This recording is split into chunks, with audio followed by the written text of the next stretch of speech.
Okay.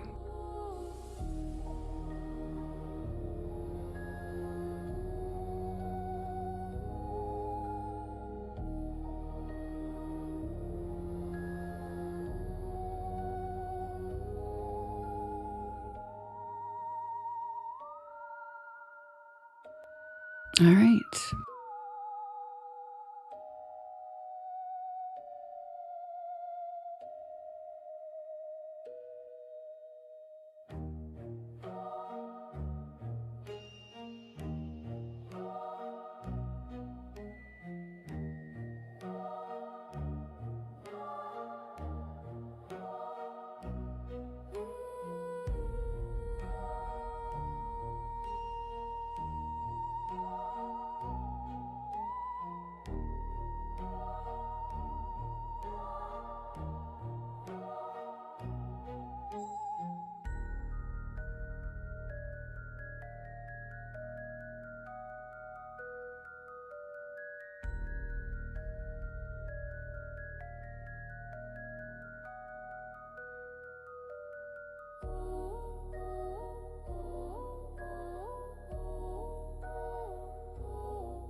Hi, Lemons. How you doing, love bug? Welcome in, everybody.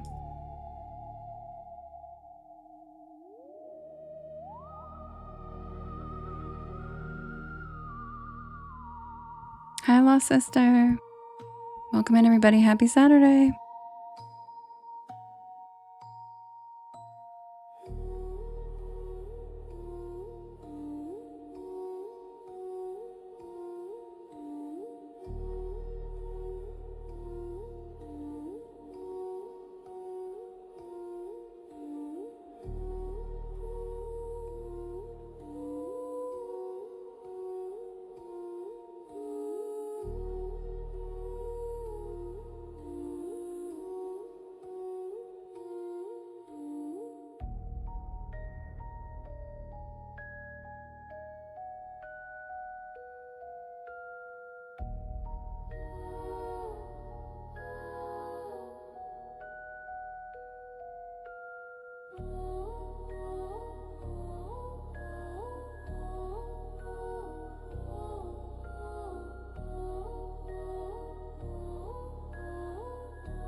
Welcome in, everybody. Happy Saturday. Thank you, Dennis.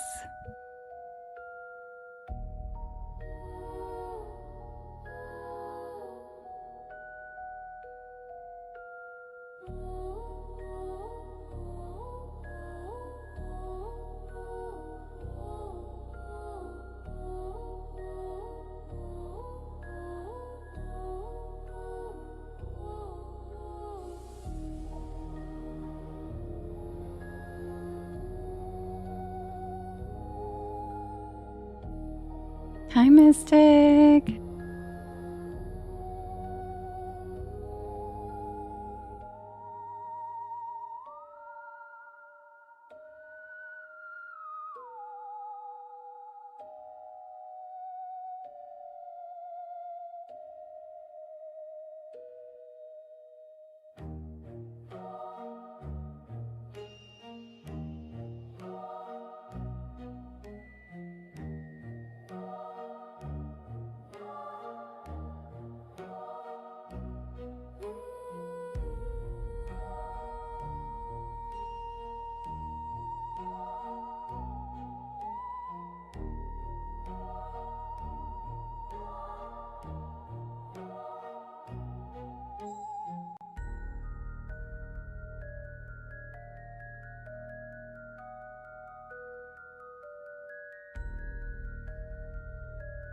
Hi, Fauzi. Happy Saturday.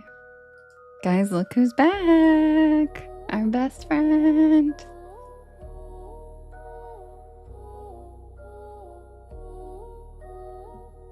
Justin, please start making notes of that. Oh, thank you, Deborah. Robin, thank you for the bouquet. That is so beautiful. Thanks. I love that one. It's so pretty. Thank you, Fauzi. I appreciate that. Happy Saturday. Yeah, it's Boo Boo Man. Exactly, Rachie. He's back. Or we don't even know if it's a man, to be fair. But that's what I'm going with. So, Fauzi, if you don't want us to refer to you as a man, let me know. Boo Boo Win Sandwich Man. Exactly. Tater Tot says, I feel like I really missed something the other time. Yeah. If you missed the introduction of Fauzi, then you did. Fauzi's our new friend, and he comes in and gives us secret code words that are very cryptic, like secret CIA instructions and stuff, and we love it. And we mix it together and put them in sentences. And then so far, the Porch Pals have been using them in public and with their coworkers. Like somebody told their coworker to go eat a wind sandwich the other day. And it kind of makes me really happy. Yeah.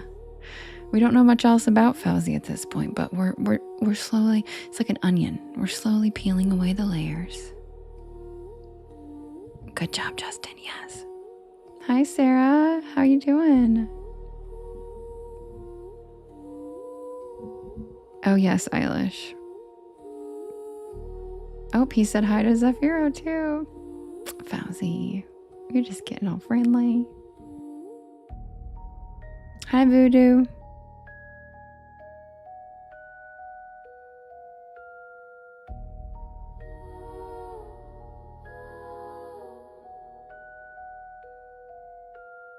Dennis, what do you mean?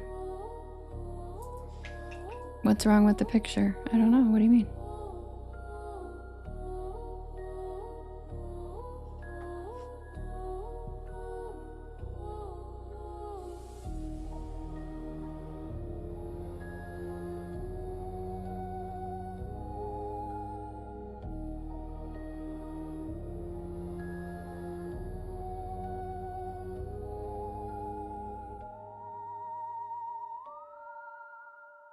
Hi, Dave. Sorry I didn't see you come in.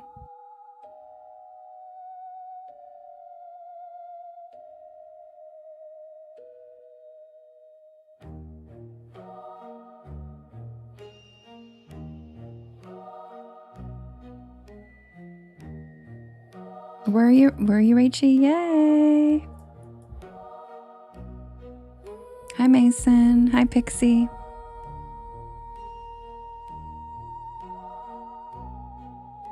Hi, Seabass. Robin, you're so cute. Nope, we just started. Thank you, Tater Tot. I love that one. Welcome in, everybody. If you're new here, my name is Devin, and this is Porch Lore, and I tell spooky bedtime stories to help you relax your nervous system and fall asleep. And I'm here every single night at 10 p.m. Eastern Standard Time until about 1 in the morning. I do write and record all these stories myself. Thank you, Deborah. So cute. And you can listen to them whenever you would like on my YT channel, as well as all of the podcast streaming sites. Just look for Porch Lore and you'll find me.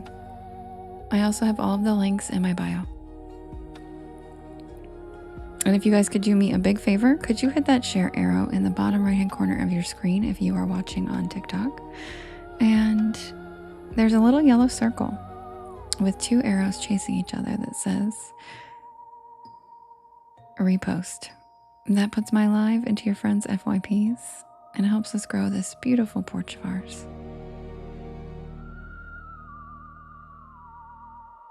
All right, you guys, it is silly story title Saturday. So when you request the story you would like to see in all capital letters, if you have a suggestion for a silly story title with it, feel free to put it in parentheses next to your request. If not, just write your story in all capital letters. But please put what story it is first and then in parentheses the silly title, because I'm not going to try to translate all these silly titles myself. Because who knows? Hi, little big walk. Robin, that was so cute. Thanks. I love the lights.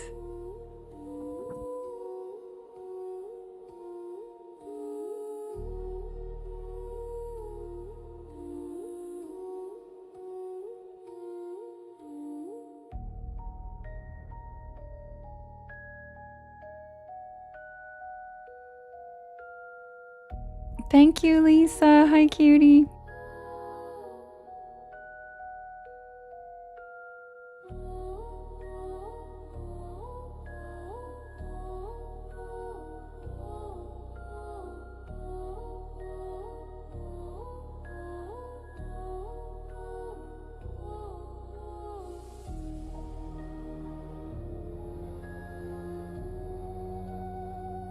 Thank you for the stingray, Sarah.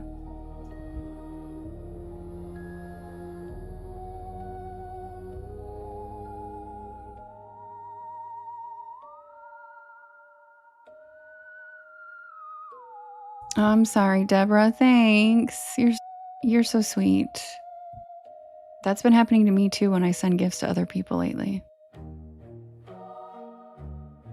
It happened to me in Lisa's live a few days ago. Hi, Priscilla.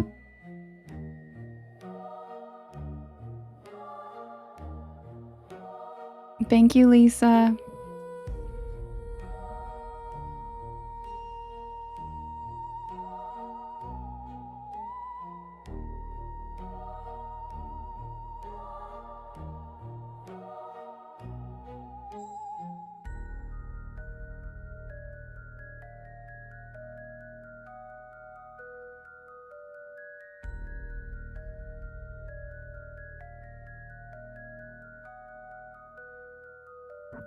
Thank you, Robin. That was so pretty.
Thank you, Amanda.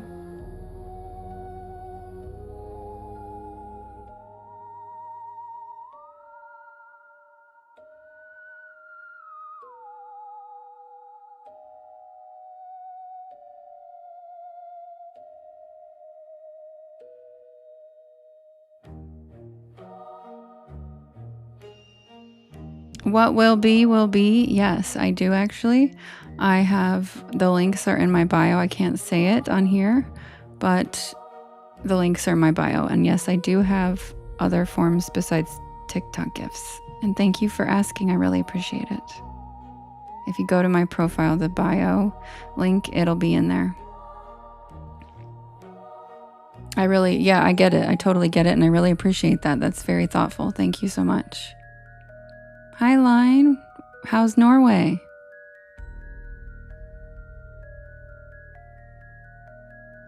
So cute. Thank you. Thank you so much, Line. I'm honored. I love that. Thanks for being here.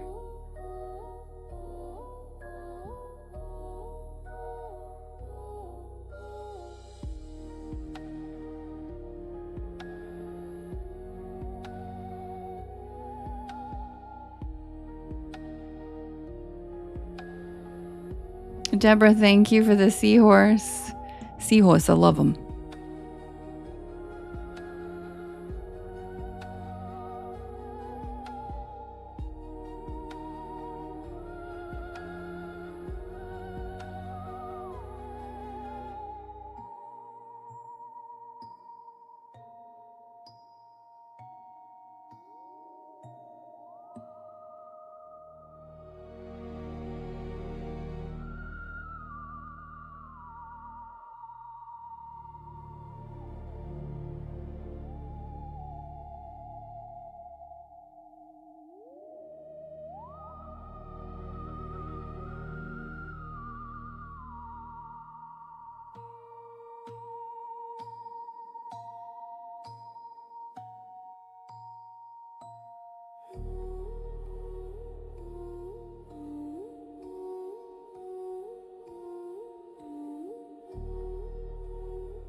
Brian, you've never eaten a seahorse. I don't believe you.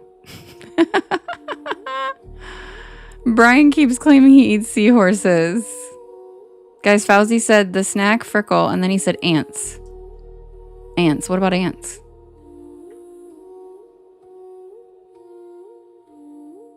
The finest chicken in all of the town, Brian? My goodness. Hi, Toot Toot. Terry, how's your vacation been? Hi, Polly. 100 days done. Hi, Amy. Hi, Erie. Thank you, Brian.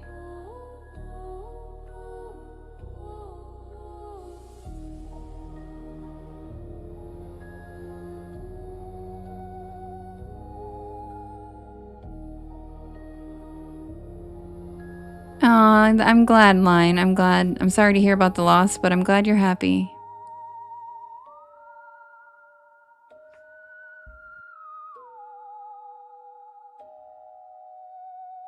Not you too, Skrilla. You and Brian can eat it together.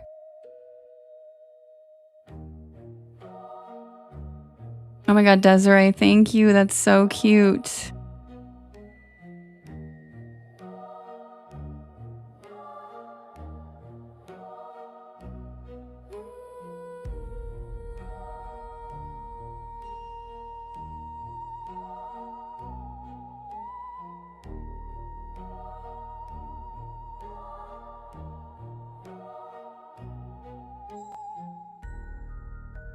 Thank you, Rachel. I really appreciate it for Merlin's tree fund. You're so cute. Lisa, I think your gifts are better. Are you serious? We don't even have tofu or the capybara.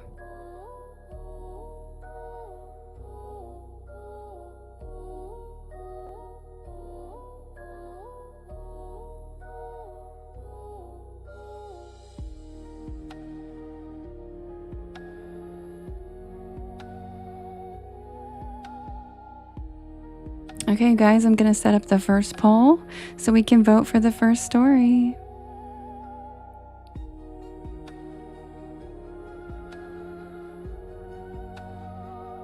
So sit back, grab a beanbag chair, grab a hammock, sit back and relax, and welcome to the porch. Happy Saturday. I will be right back with the first poll, but give me some patience because I literally have to sit here and make up all these silly titles off the top of my dome. So I'll be right back. And please feel free to share it and repost it and all the good things. Thanks, guys.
Okay, you guys, the first poll is ready. We have... You guys ready? And if you are new here, this is Silly Story Title Saturday. So these are not the original story titles, and they're just silly to make you guys laugh and maybe get some stories voted for that sometimes aren't. So we have Moo Motherfucker. We have Big Mama's Christmas Party. We have Zaddy Doesn't Know. We have Whistle While You Run. And we have Hooves of OKC. Line likes that one. I tried, you guys. I tried to come up with better ones. Last week, I was not on top of it. They were pretty bad. I think these are a little funnier. So we've got Moo Motherfucker, Big Mama's Christmas Party, Zaddy Doesn't Know, Whistle While You Run, and Hooves of OKC, which is Oklahoma City. All right, guys, you can vote in the blue box in the top left-hand corner. You can vote up to 50 times, and you can vote for more than one story. Who's it gonna be?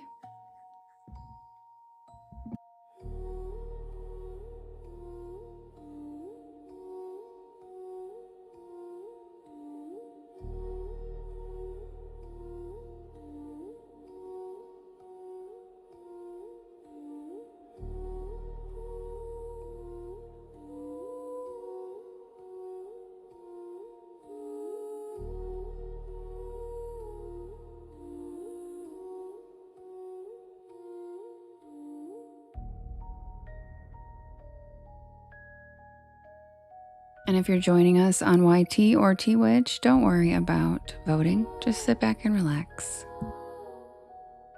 Aw, Fauzi, we love you too. Yay. Yay. He's a porch pal. He still hasn't followed me, but that's okay. And he still has let me follow him, but that's okay. We'll get there. We'll get there, right, Fauzi?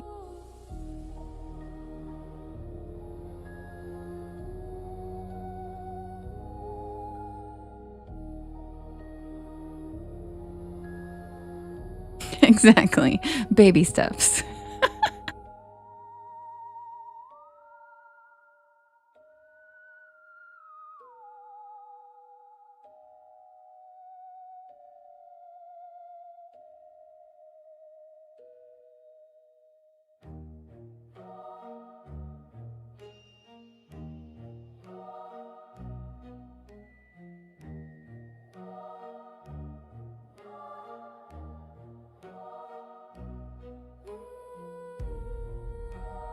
He said, okay, sis. Banana snack. You like bananas? Me too. I even like the fake banana flavor, like the Laffy Taffies. Girl, that Laffy Taffy. I shouldn't even have said it. I literally can't say Laffy Taffy without being like, girl, that Laffy Taffy, do do do. And there it is. Oh, a dust storm's coming, Kim. Be careful. There it is, guys. The winner is Kim's title suggestion. And the story Kim is also in. And it is Big Mama's Christmas Party.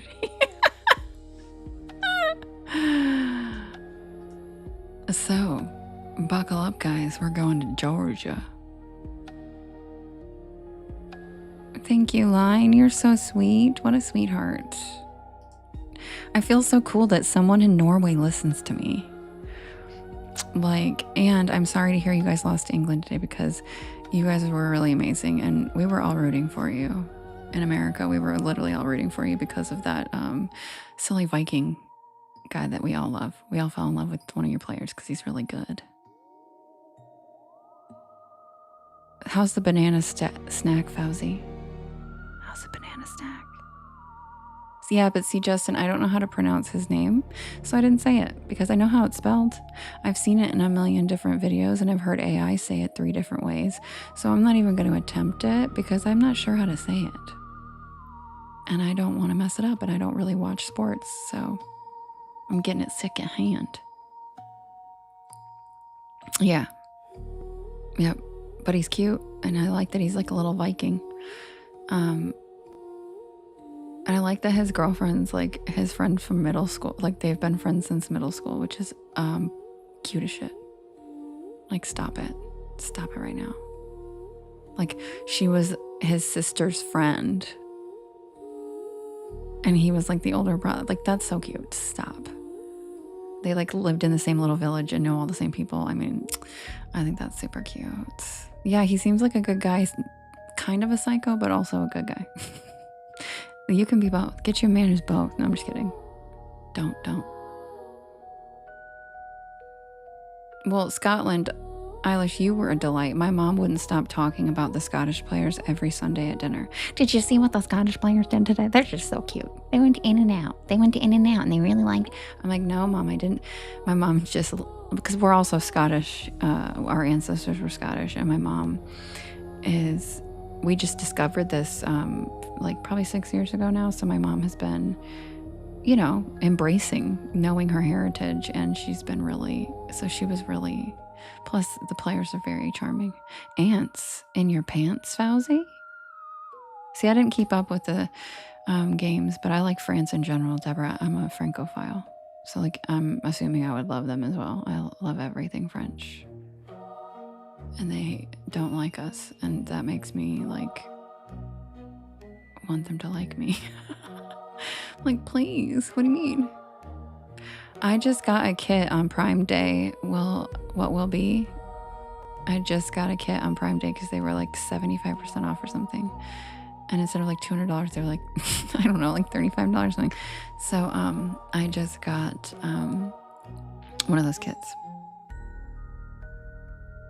Ants bite me because I pour snack powder. Oh, you give them some of your snack and they bite you. I like Mexico too, Beefy. Danny Rojas. Danny Rojas. Rojas. Danny Rojas. Yeah, yeah, yeah, yeah, yeah, yeah, yeah. Please tell me some of you guys get that. Hi, Papa D. How you doing? Long time no see. Robin, that's the kit I actually bought. I just didn't want to say it on here and get in trouble for like plugging someone else, but that's the one I bought.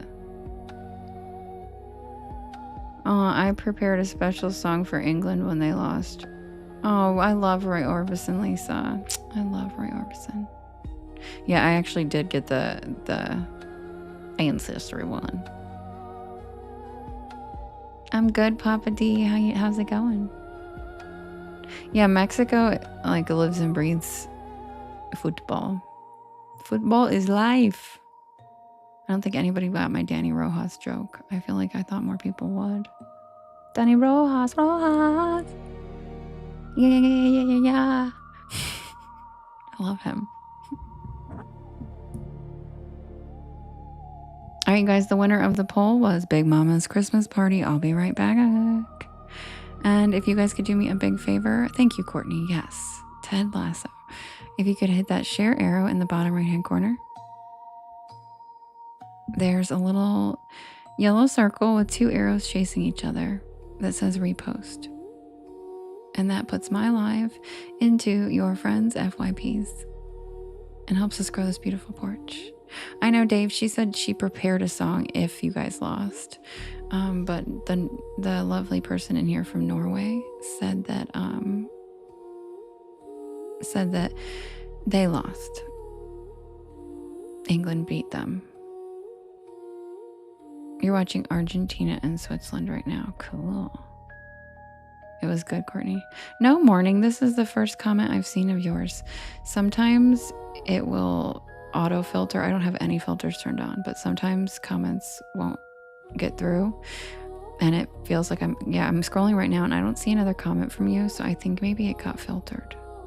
Oh, wait, here we go. Good evening. I enjoy you when I catch you. Oh, thanks, morning. Hi. Hey, cutie. I just followed you back. How you doing? Thanks for your patience. Thanks for coming in. It's a 1-to-1 tie. That's the thing. Yeah, Dave, that's what I just said. I said love to Norway for sure. They're in here. I think still. Yeah, morning. Sorry. No, I'm never trying to ignore anybody. My mods will just mute people if I don't want to hear from them. Oh, Fauzi, fried chicken. I love fried chicken. All right, guys, I'll be right back with Big Mama's Christmas Party featuring the one and only Kim.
Thank you, Dennis.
Thank you, Papa D, for the Go Populars. Thank you, Amy, for the Cozy Cryptids. And Tina and Jenna, thank you. Thanks, James.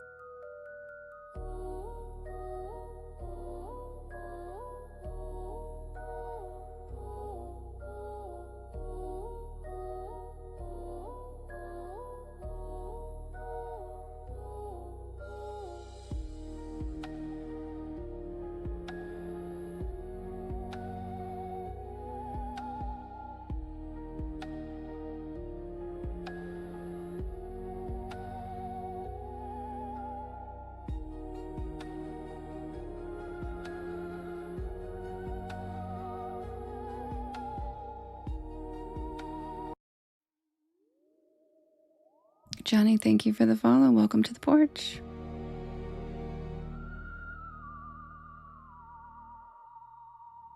Hi, John. Congratulations on the move. That's a great feeling. Welcome to the porch.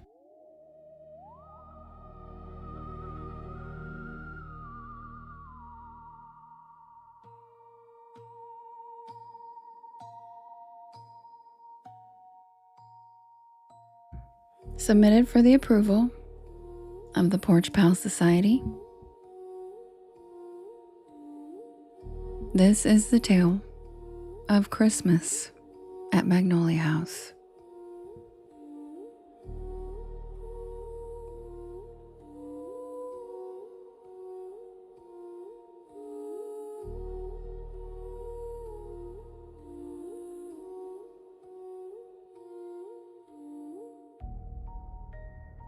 Kimberly had been inviting me to spend Christmas in Georgia for years.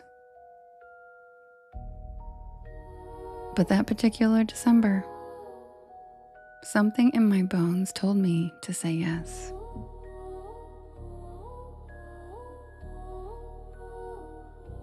I wanted pine wreaths on wraparound porches, small historic towns draped in warm glowing lights,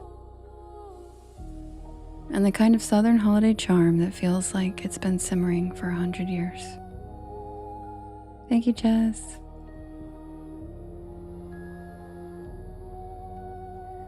I flew into Atlanta with a suitcase full of sweaters that I probably didn't need, and a craving for small town nostalgia that only the Deep South can deliver. Kim picked me up and suggested we road trip through a string of historic towns in central Georgia, stopping wherever we felt the holiday spirit tug. Thanks, Jess. The first 2 days were perfect. Gingerbread displays, candle and antique shops, and old train depots decorated with evergreen garlands.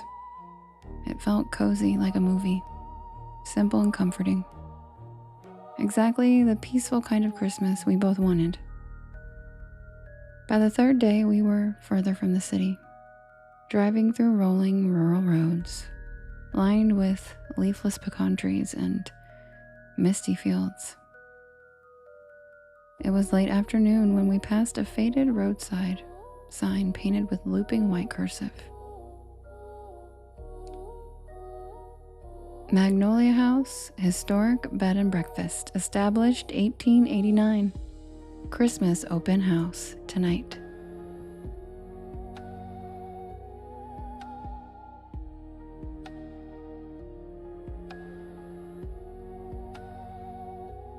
Something about it gave me a warm, old-fashioned pull. And Kim clearly felt it too, because she slowed the car down and said she felt like we were supposed to stop here. The gravel driveway curved into an old estate lit with soft gold lights. A huge magnolia tree stretching its limbs over the front porch like it was protecting the house. I remember thinking the entire scene looked like something from a Christmas card. Candlelit windows, wreaths tied with velvet bows, garland wrapped around the porch rails. The air smelled faintly of pine and distant wood smoke. Yeah, look who's here, Matt. Fauzi. Everything about it felt timeless and untouched. Thank you, Dennis. We decided to stay the night.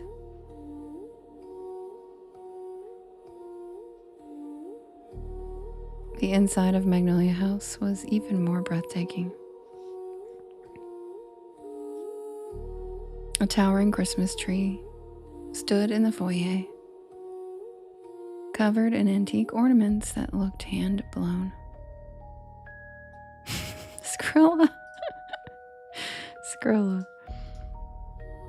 A woman in a long burgundy dress greeted us. Her voice was soft and warm. She introduced herself as the hostess, Big Mama, and said the house was hosting a special Christmas Eve gathering that night for traveling guests.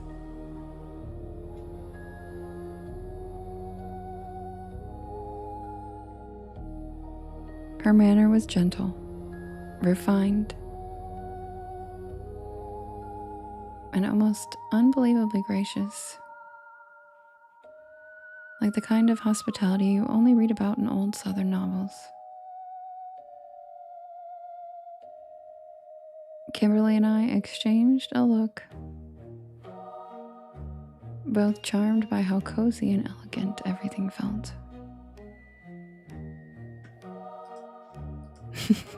Rabbit hole.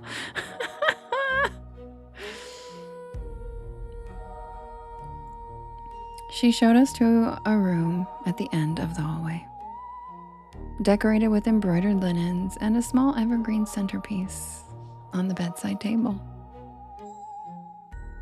A handwritten welcome card sat next to a plate of molasses cookies. It all felt incredibly personal, thoughtful in a way modern places rarely are. It wasn't until later that night that I realized how strange it all had been.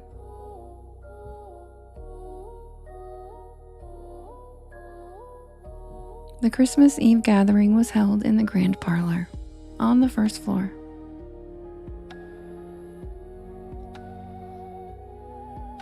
Firelight flickered against the walls, illuminating portraits of stern-faced men and women in Victorian clothing. Oh my god, T-Bear, I love that.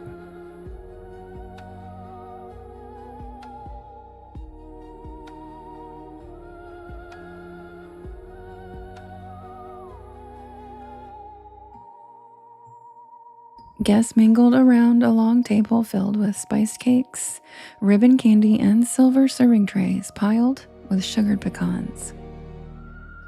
Everyone wore attire that seemed old-fashioned but not theatrical. Dress coats, brooches, soft wool shawls. The whole room felt like stepping into a preserved moment in time. I remember one older man who greeted us with a warm nod He carried himself with an ease of someone who had lived a long and comfortable life. There was a kindness in his eyes, but also a sadness deep inside them, like someone who had known loss and made peace with it. A young woman brushed past us holding a tray of small crystal cups filled with spiced punch. She had a ribbon tied in her hair and a calmness about her that made the whole room feel gentler. She smiled at us like she recognized us, even though we had never met. "See you soon, Matt." Everything felt normal, comfortable even. But every now and then, when the fire cracked loudly or when the house settled with a soft creak, all the guests would pause, just for a moment. Their expressions would shift into something distant, as if listening for a sound no one else could hear. "Hi, April, love you." Then they'd return to their pleasant, serene manner like nothing happened. There was something almost dreamlike in the air, a quiet timelessness that I didn't question until much later. Kimberly and I eventually went upstairs to get ready for bed. The hallway was quiet except for the soft hum of festive music drifting up from the parlor. When I paused at the top of the stairs to glance back, the lights downstairs flickered. Not like electricity, like the flutter of lanterns.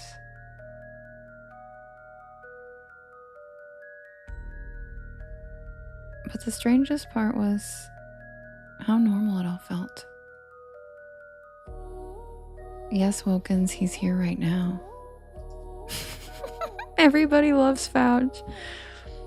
We settled into bed with the window cracked open, letting the cool December air drift in. I fell asleep, thinking the Magnolia House was the coziest place that I think I've ever stayed.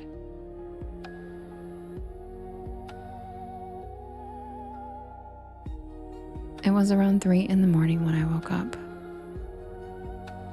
Not abruptly, not because of a sound, but gradually, like someone was easing me out of sleep. The room was dim, lit only by the moonlight slipping through the curtains.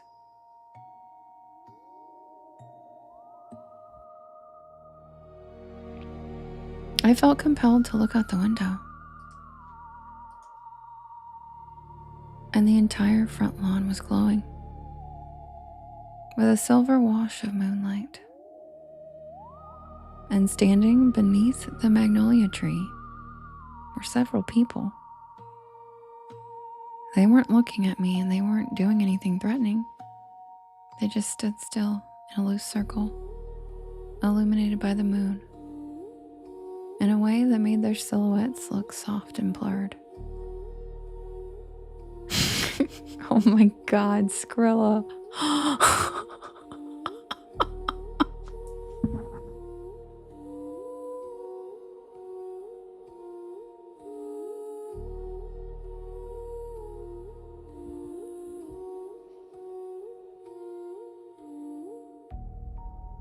I watched as the older man from the gathering slowly joined. He moved with a heavy sadness, as though each step carried the weight of an entire lifetime. The young woman with the ribbon stood beside him, resting her hand near his arm in a comforting way.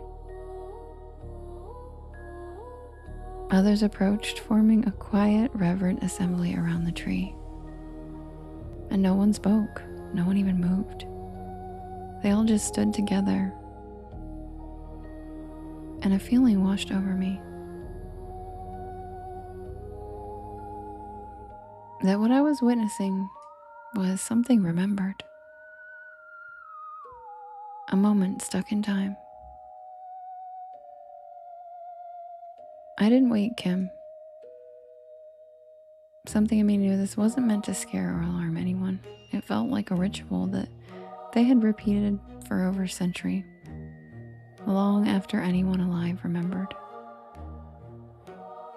I stayed at the window until the last figure faded into the shadows beneath the magnolia branches, dissolving like mist into the moonlight.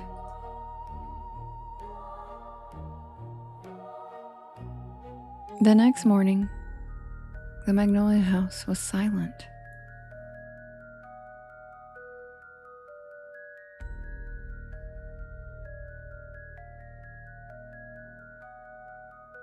No breakfast smells, no music drifting from the parlor, no soft voices down the hall. Kim and I went downstairs, calling out softly, but there were no answers. The entire house felt still.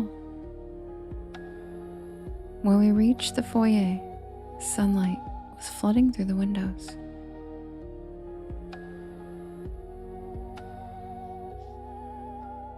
Live, laugh, love. I've done that before too when I thought I was in my live on another phone. I did the same thing. We reached the foyer and sunlight was flooding through the windows, but the Christmas tree was gone.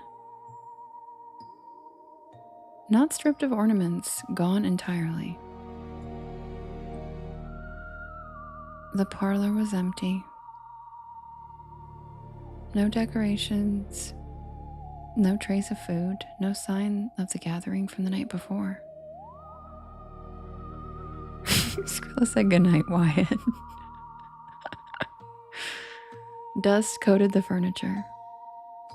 The portraits looked older and more brittle. I walked into the dining room and I noticed the only fresh thing in the entire house was a silver-framed newspaper clipping, placed carefully on the mantel. I read it, and it told of how a fire destroyed the Magnolia House on Christmas Eve, 1923. Multiple lives were lost, an entire family and their holiday guests.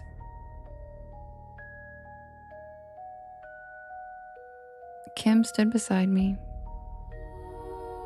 and pointed out that the people in the picture looked familiar. And then we realized why. We had mingled with them the night before, shared their parlor, walked their halls, slept in the same place. That grief in the older man's eyes, the gentle sorrow in that young woman's smile. They weren't echoes, and they weren't hauntings with malevolent intent. They were memories, reenacted, the night they cherished most. Christmas Eve, long after the physical world had moved on.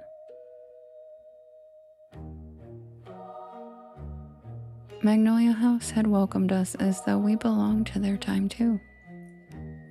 And when we left that morning, stepping onto the dew-covered steps, the magnolia tree rustled in a soft December breeze.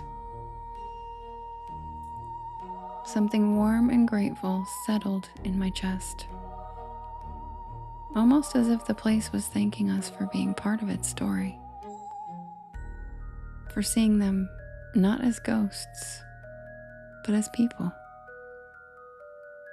People who were simply continuing their Christmas year after year, the only way they knew how.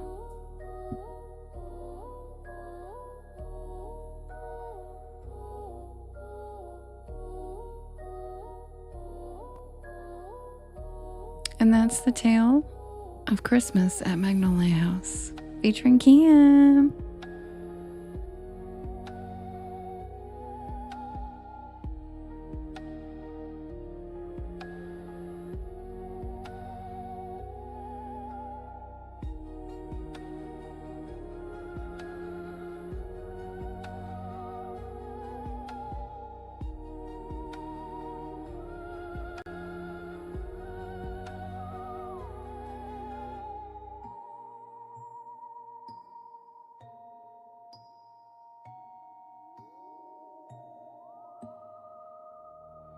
Thank you, Lily. Welcome in, everybody. If you're new here, my name is Devin, and this is Porch Lore.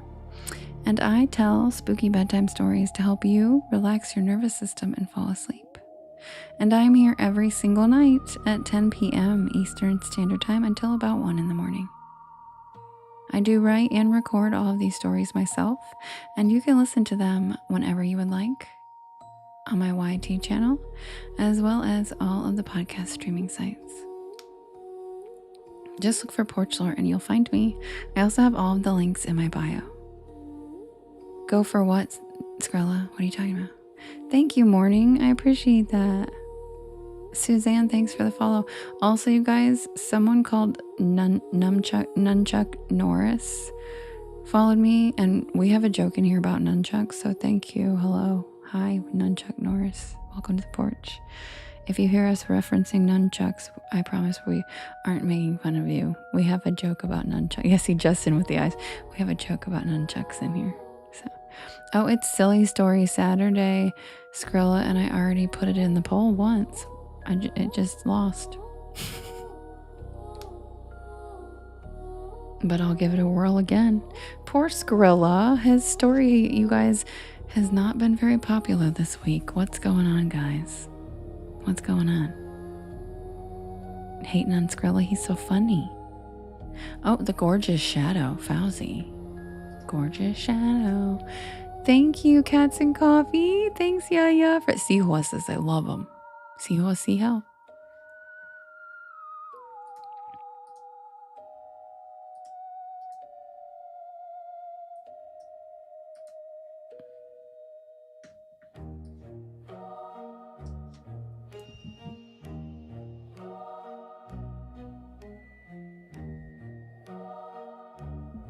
Yeah, I know it doesn't win. Hi, Delphi.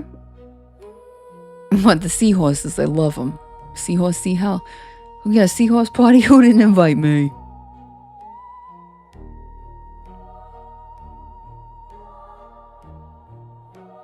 Rich says, are we passing around wind sandwiches tonight? Fauzi, do you see how much of an impact you've made in this chat in 2 days? Or everyone's obsessed with your sense of humor. Literally. Rich said, are we passing around wind sandwiches? Oh, yeah, you've seen the original, right?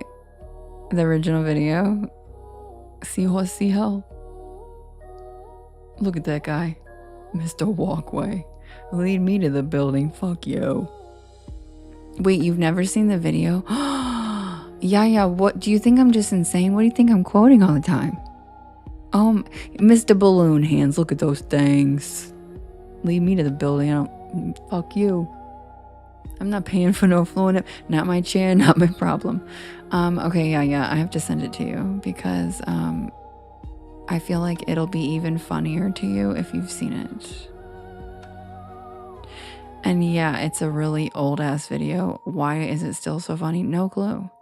It's like really not even that funny, but it is. I can't explain it. There's something going on with that video that it's just ridiculous. And I thought it was because of like nostalgia, but nope. I've had people who've never seen it before watch it, and like Chris, she was cackling. It was one of the first viral videos, but I thought it was like nostalgia that I thought was so funny, but nope. People who've just started seeing it are obsessed with it. Mermaid asked if I'm quoting Shark Tale. And for a mermaid to ask that is so cute. She's such a mermaid. No, boo-boo, I'm not quoting Shark Tale. See how cute my siren mermaid friends are? Are you quoting Shark Tale? She hasn't been on land very long, you guys. I love you, mermaid. You're so cute, Carissa. You're so cute. And no, I'm quoting a video called Drinking Out of Cups.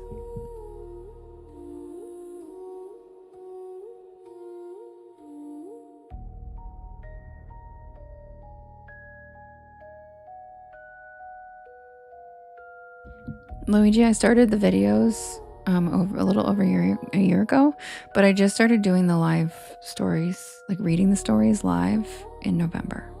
And then I just started doing them on YT like a month and a half ago, 2 months ago. Before that, I was only doing it on TikTok. And welcome back, Luigi. Nice to see you.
Thank you, Stephen. Jess, thank you so much for the cozy cryptids. All right, guys, I'm almost done with the poll, and then we'll be ready to vote. Oh, yeah, thanks.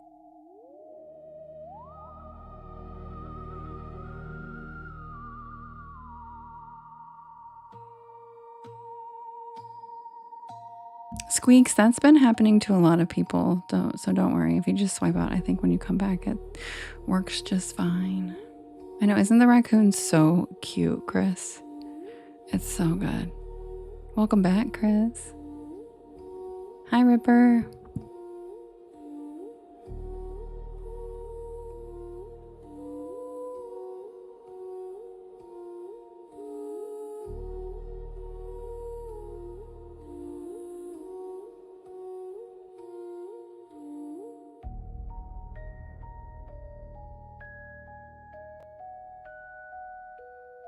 Okay, you guys. Hi, First Light. All right, you guys, the next poll is ready. And again, if you are new here, welcome in. My name is Devin, and this is Porch Lore. And I tell spooky bedtime stories to help you relax your nervous system and fall asleep better. And right now is a silly story title Saturday. And so these are not the real story titles. These are the silly story titles that people kind of have to guess, or it makes it funnier, and sometimes stories that don't get voted for very much win. So welcome in, guys. And the poll is ready. We have Moo, motherfucker. Whoop whoop, pull over. The spooky silk stockings. Oh Lord, she coming. And splish splash, he's dead. You can vote in the top left-hand corner. There is a blue box, and you can vote up to 50 times, and you can vote for more than one story. And if you are on one of the other pages, Justin will vote for you over here on TT if you have a preference.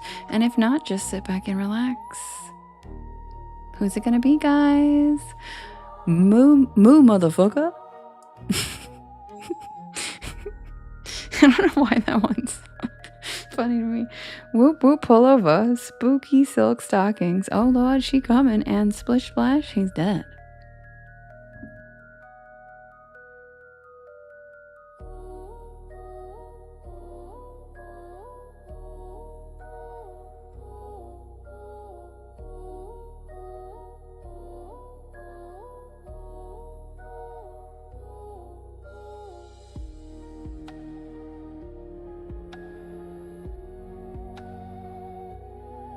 Oh, that's a good one, Skrilla. Moo B. I love that one.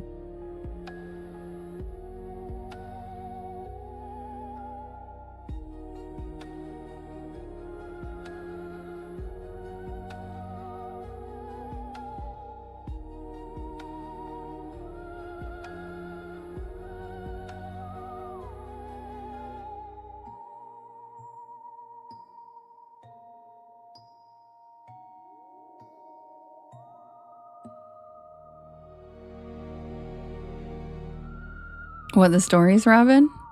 Sabrina, thanks for the follow. George, thanks for the follow. Welcome to the porch. Oh, really, Bonnie? Yeah, on Saturdays and Sundays. I just started it like 2 weeks ago. You don't have any idea. You're so funny, Robin. Once you get more used to them, maybe you'll know the titles better. All right, guys.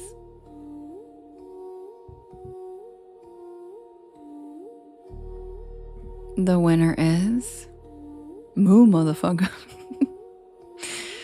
Which? Courtney, thank you for the follow. Welcome to the porch. Skrilla. He said Devin had to trick you guys. Moo motherfucker is in fact Skrilla's story. It is The Devil's Highway, Route 666. And then I'm not going to tell you what the other ones are because I'm probably going to use them again. No more exposing what they are. I'm going to keep them until they win, so you guys figure out what they are. All right, guys, grab Bonnie. Yeah, right. It actually hasn't won all week, so finally it's won. Hi, Damien. Welcome to the porch. We're about to start the next scary story that just won the poll. Yes, Grace, I am. And literally no one watches me over there. I was considering like not streaming there anymore because it slows down my computer, and the only person that's ever in there is Justin.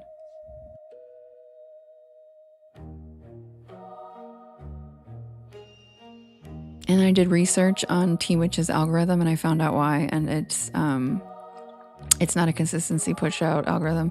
It doesn't operate like any of the other sites. It's based off of like how many followers you have and the percentage of they put you at the bottom of the list.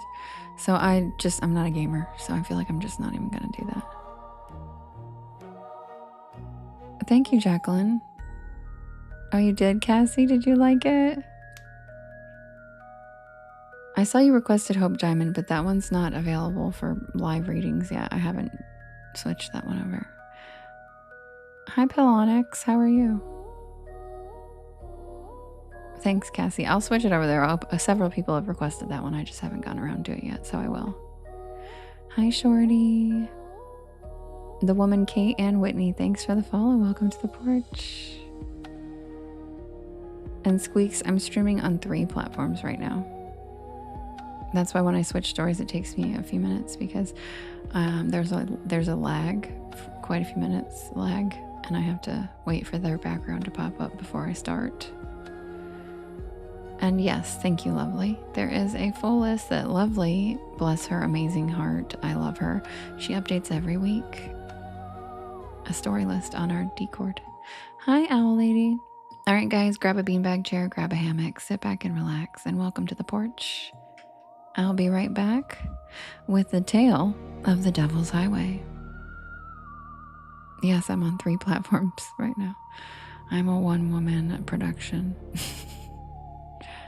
Be right back.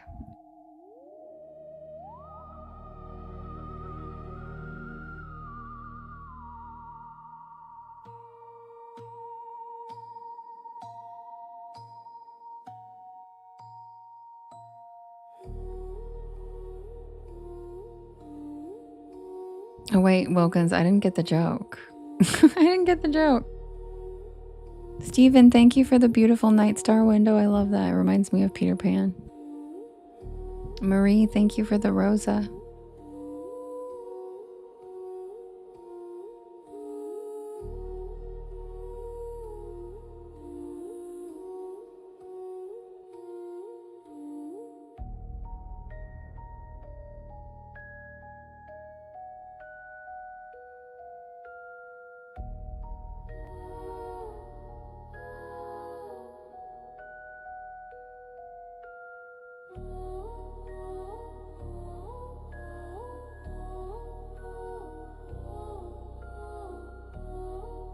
Oh, thanks, Polonix. We're this vibe all year.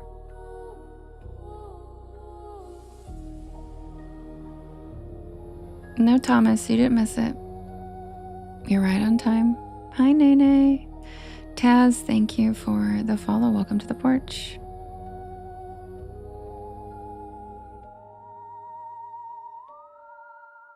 Why not, Laura?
Thank you for the follow, Lady Jane. Welcome to the porch.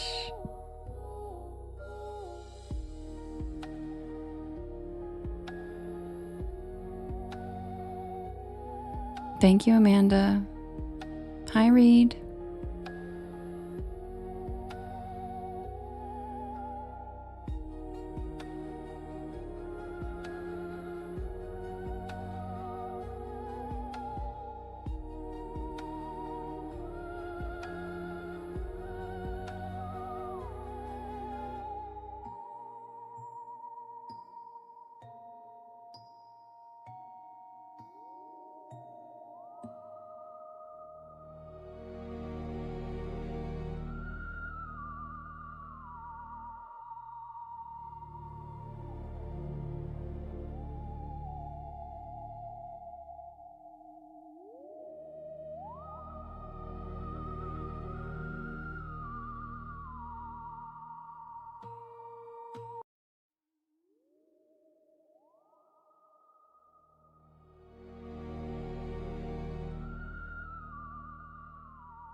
Submitted for the approval of the Porch Pal Society.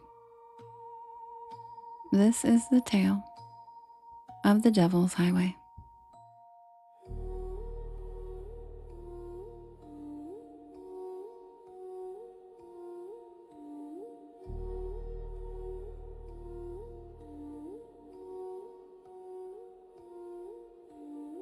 Yeah, Robin, it's obnoxious as fuck, dude. They're lucky I'm not in a mood tonight. They seem to come in like packs. Like, maybe fucking chill out and sit there for a second and listen. Maybe get an attention span. You're embarrassing yourself.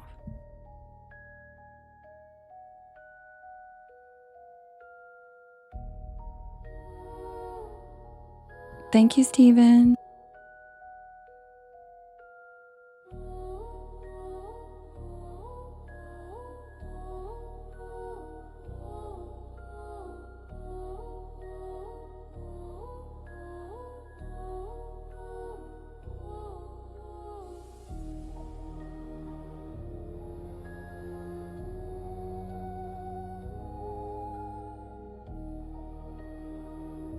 Yes, and thank you, Beefy, for responding. I appreciate it.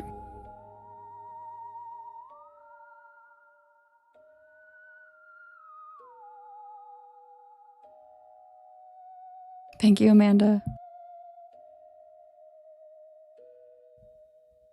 Most people know it as Route 666, the Devil's Highway. And technically, it no longer exists. In 2003, the stretch of highway running through parts of New Mexico, Colorado, and Utah was officially renumbered to US 491. The official explanation was safety improvements and route restructuring. But nobody who grew up around the highway believes that story. The old highway had earned a reputation long before the number changed. Truckers claimed they encountered a massive black sedan that appeared out of nowhere. Yaya's blocking the shit out of people. Thanks, Yaya, I love you. Truckers claimed they encountered a massive black sedan that appeared out of nowhere, driving impossibly fast before simply disappearing. I told you guys, Yaya's the sniper. She just sits there all, yep, Geechee got him. She just sits there all quiet and snipes the shit out of people. Others reported being chased by a pitch black vehicle with no license plate and no visible driver. There were stories of phantom semi-trucks that barreled directly toward oncoming traffic before vanishing inches from impact. The older stories came from people who lived near the highway. They described seeing cattle gathered silently along the roadside, not grazing, just staring. Entire herds standing perfectly still for miles.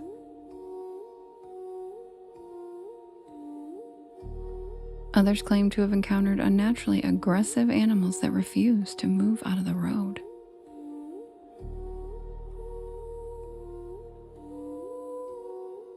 Ranchers occasionally spoke about livestock that they found mutilated under strange circumstances.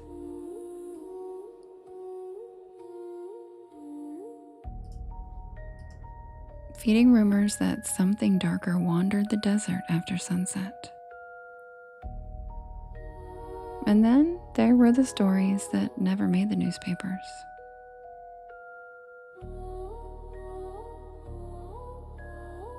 People disappearing after pulling over. Abandoned vehicles with doors hanging open.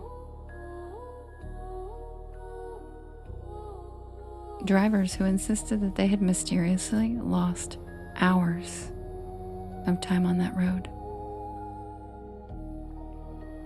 Now, whether those accounts were true or not didn't really matter, because Route 666 had become one of those places where every strange thing that happened was absorbed into its mythology until the road became an entity itself. I love Dobies. Now, I had never even heard of the road until Ben, also known as Skrilla. He casually mentioned it to me because he knows I love the spooky and unexplained. And as someone whose love for the open road runs deep, I knew I had to cruise that stretch of asphalt for myself. And I was hoping to drag Ben along with me.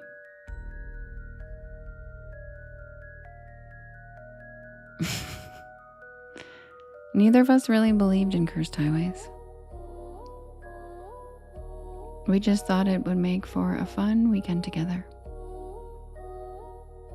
We crossed into northwestern New Mexico just after lunch. And the landscape slowly emptied until there was almost nothing left except tan mesas, dry washes, weathered fences, and endless sky. It was beautiful. You could drive an hour without seeing another vehicle, sometimes longer. And every now and then we'd pass faded memorial crosses planted along the side of the road. 1 became 5. 5 became 20. Thank you, Stephen. Thanks, Tracy. Thank you, Yaya.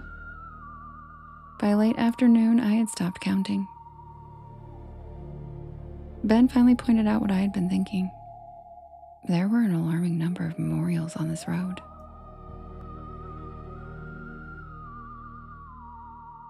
And the road itself wasn't difficult to drive. Long, straight stretches, gentle hills, good visibility.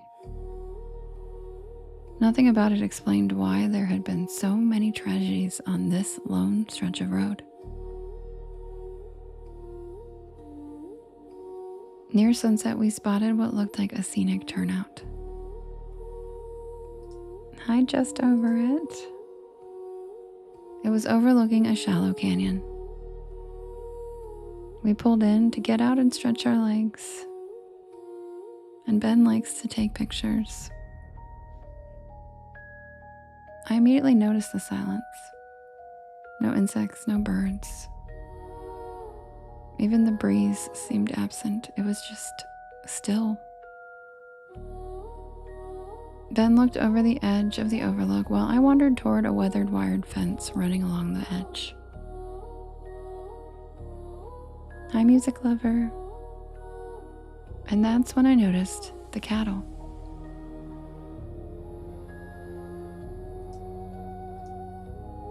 Maybe 30 of them, spread across the desert below. None of them were eating, and none of them were lying down. Every single one of them was facing us. I pointed them out to Ben, and he laughed at first. But then his smile disappeared. They weren't moving. Not flicking an ear, not even swishing a tail.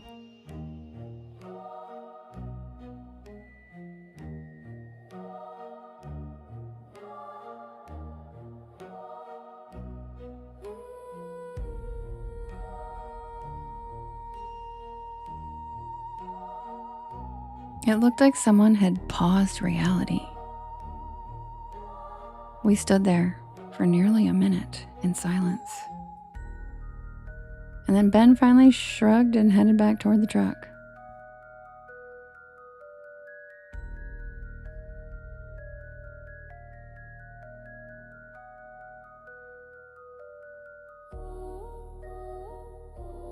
The moment his hand touched the driver's door, every cow turned at exactly the same time. Not gradually, all at once. Like dozens of mannequins rotating together. And instead of looking at us, they were now looking behind us. Ben slowly lowered his hand from the door handle, and I turned around to look, and there was nothing there.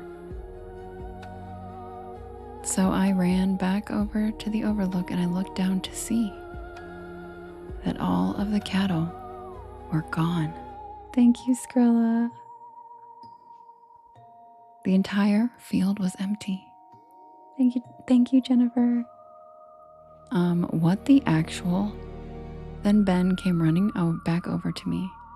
He firmly grabbed my hand and very sternly said, "Devin, respectfully, get your ass back in the truck." Fair enough. I listened. He was right. My self-preservation instincts are not the best. Neither of us said another word until we were back on the paved highway. No more scenic overlooks for us. Darkness settled fast. The GPS estimated another hour before we'd reach our motel. About 20 minutes later, we rounded a bend and saw something standing in the middle of the road.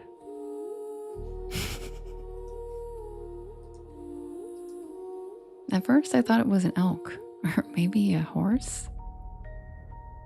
But as we got closer, I realized it was far too broad to be either. Ben slowed down to almost a crawl as we got closer to it. And then we could see clearly that it was a bull. An enormous black bull. Its horns stretched so wide they nearly reached both lane markings. It wasn't wandering. It was just standing perfectly square in the center of our lane. Ben gently honked the horn. Nothing. Another honk. Still nothing. It simply stared at us as though through the windshield. And Ben muttered that we needed to go around, but there wasn't much shoulder. But there seemed to be just enough to squeeze by. He slowly steered to the left. And the bull turned its head. Not its body, just its head.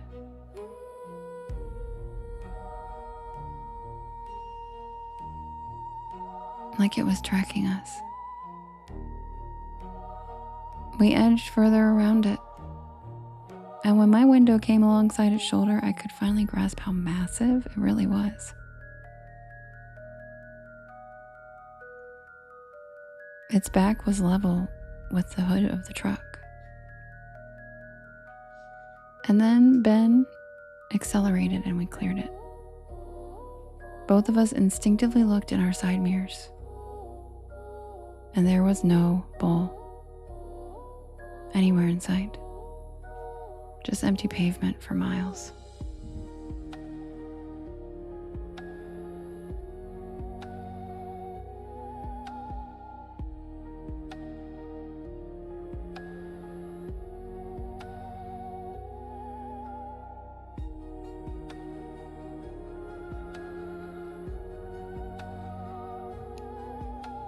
We both just looked at each other and laughed like, are we tripping right now? And if we are, at least we're going through this together. Neither of us spoke for a while after that, our heads spinning with the surreal experiences we've had so far.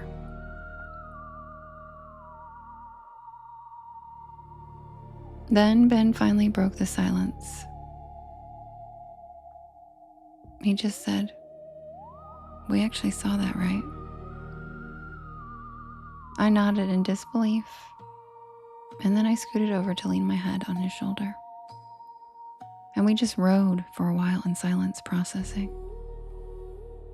When you go through something unexplainable with someone, you turn to each other for comfort to help one another not feel so insane. About 30 minutes later, the truck lurched and the steering wheel jerked violently.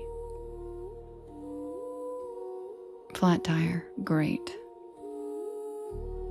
Ben managed to pull onto the shoulder without rolling the rim, skillfully, I might add. And neither of us were thrilled about changing a tire in complete darkness, but we didn't really have a choice.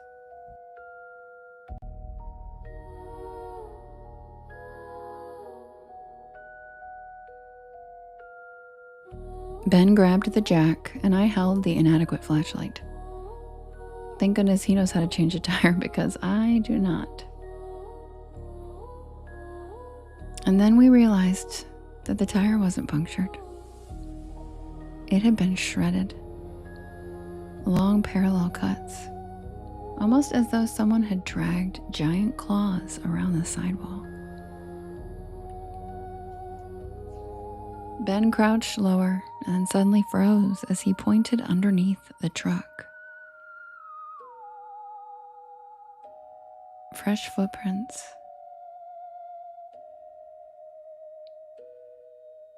Not human. 4 toes, long claws. Each print nearly twice the size of my head.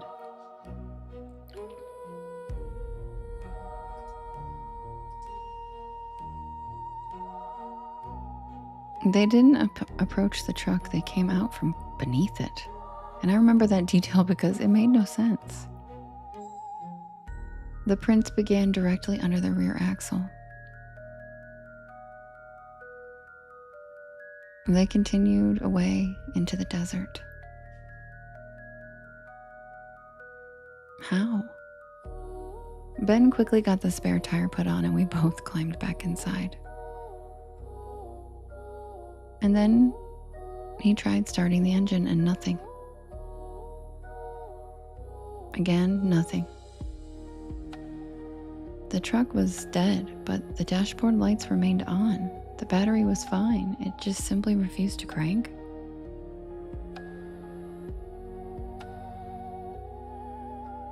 And then something bumped the underside of the truck. Not hard, just enough to make the floor vibrate.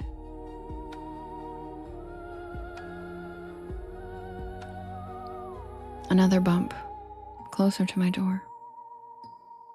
And then another moving around us. Whatever it was stayed below the window so we couldn't see it. We could only hear it scraping against the frame. Ben leaned over and made sure that my door was locked, and we both huddled together in the middle of the truck seat as far from the windows as possible. Squirrel. Neither of us took our eyes off the windows. Minutes passed, but it felt like hours. Good night, Chris. And then I noticed movement in the passenger mirror. Something low and black running alongside the truck. But it disappeared before I could focus on it. A second later, it flashed past Ben's mirror, circling fast. Thank you, dear grown. It kept staying below window level, almost deliberately, like it knew exactly where we couldn't see it. The truck rocked once, twice, hard enough to make the suspension creak.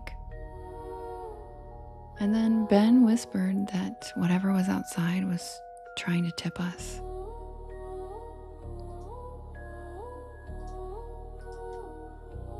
The third shove lifted my side several inches. I heard gravel sliding underneath. Another hit, stronger this time. This time the truck actually shifted. Thank you, Jake. Then came a sound of heavy breathing. Directly beneath our feet, ragged and deep, like something enormous had crawled underneath and stopped to catch its breath.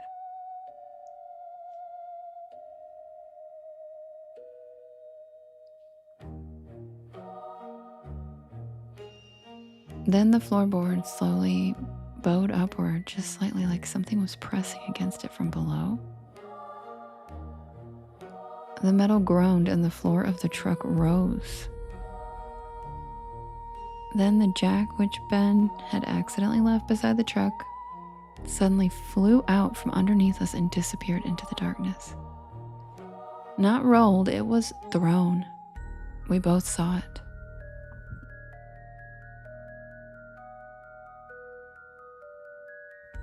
Then, as suddenly as it began, everything stopped.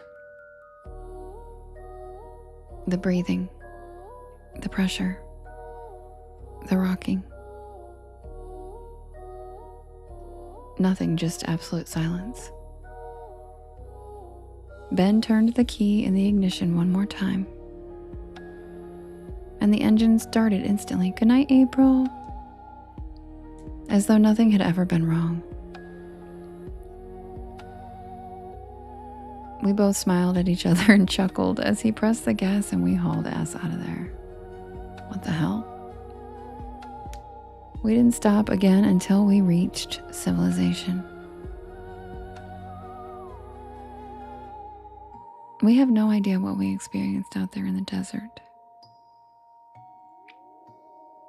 But I can't help but wonder if somewhere out there, on the lonely stretch of highway known as Route 666, another traveler is slowing down tonight after spotting something standing silently in the road, trying to decide if what they're seeing is perfectly ordinary or the beginning of the next story someone will tell about Route 666, the Devil's Highway.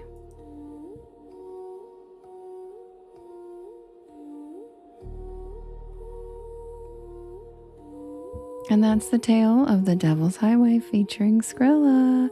Hi, Chris. Thank you, Juju.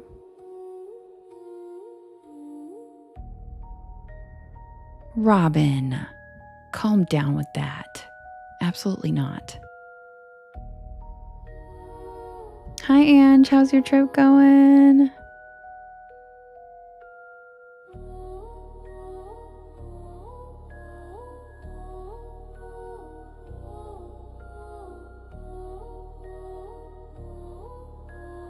Hi, Symbiote. Hi, Giggles.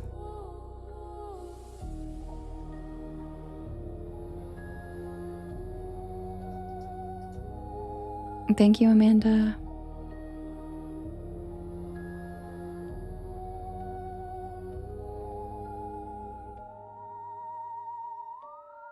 Welcome in, everybody. If you're new here, my name is Devin, and this is Porch Lore, and I tell spooky bedtime stories to help you relax your nervous system and fall asleep.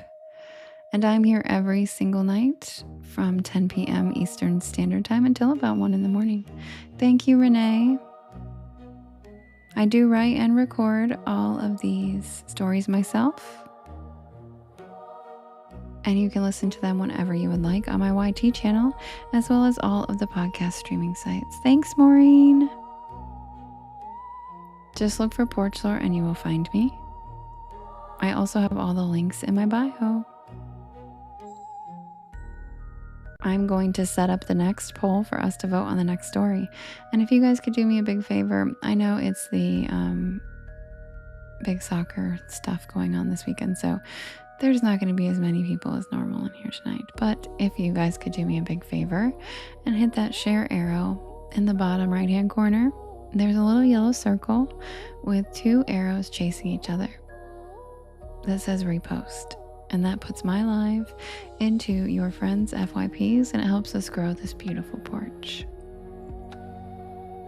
And the owl lady, don't worry, because once you're in here enough, you'll get used to my stories, and then your brain will allow you to not be invested in listening to them. It'll be like a comfort show, and you'll be able to fall asleep so easily. Trust me, that's the goal. I also have a playlist on my YT, so you can either catch up on them anytime you want if you do miss them, or you can listen to them and fall asleep over there.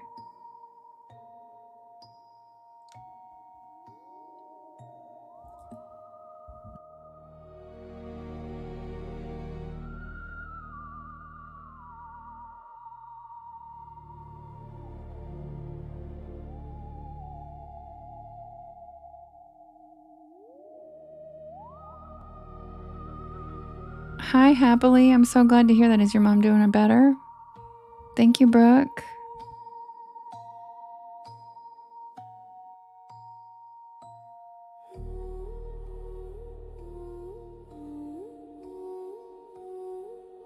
Yeah, Wilkins. I think the people that pass out are usually ones that don't chat. You know what I mean? Like, I don't think it's harder when you're chatting. Tell them what raccooning is. Girl, why'd you bring up raccooning? Okay, so raccooning is when you have a one-night stand with somebody, and when you leave, you kick over their trash cans.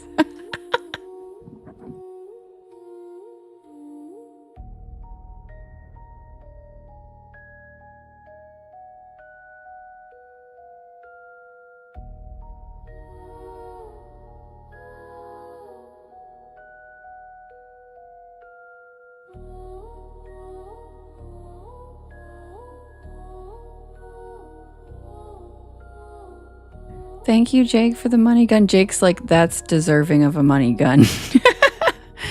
Thank you, Izzy, for the frog. And Bryce, thank you for the corgi booty.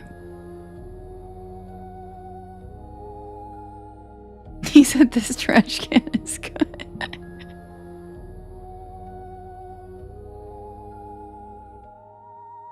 And just to clarify, that's not something I do. It's something that someone came into my live and taught us all about it, and we were cackling. We could not stop laughing. We were like, "Why would you do that?" And so it just became kind of a joke. And so, yeah, that's apparently what the youths call raccooning. Except for he wasn't even a youth. I know him, and he was like our age. So, that's apparently what people who have one night stands call raccooning. Kick over the trash. Why? I don't know, but it's funny.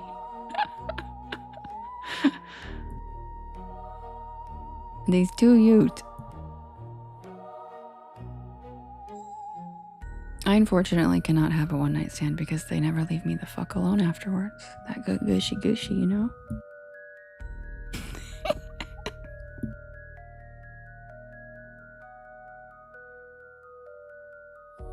Good night, Desiree. Sweet dreams. We'll see you tomorrow.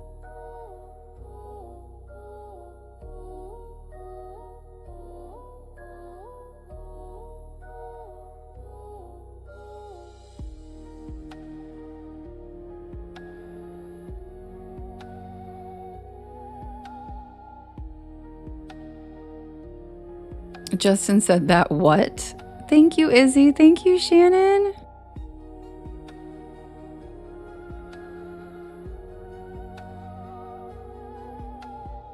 A 50-year stand.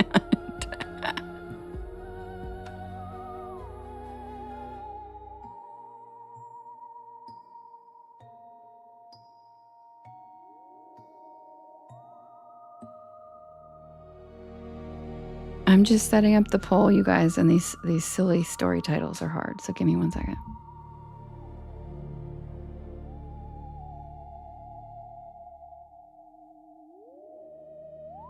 Oh, thank you, Giggles. You're the sweetest. Lily, thanks for the fireworks. And Deborah, thank you for the cute little, what is that, live something, and the hide-seek doll.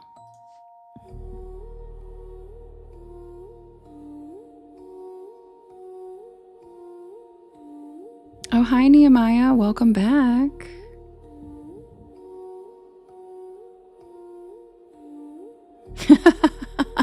Bryce said, I have lived in apartments. If you want to kick over my trash can, it would be a dumpster. I think that would be hard.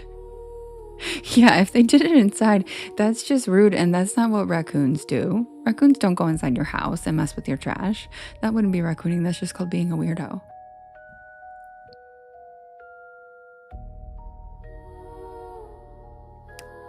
Wait, Nehemiah, you're forgetting Spanish? What?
All right, you guys, the next poll is ready.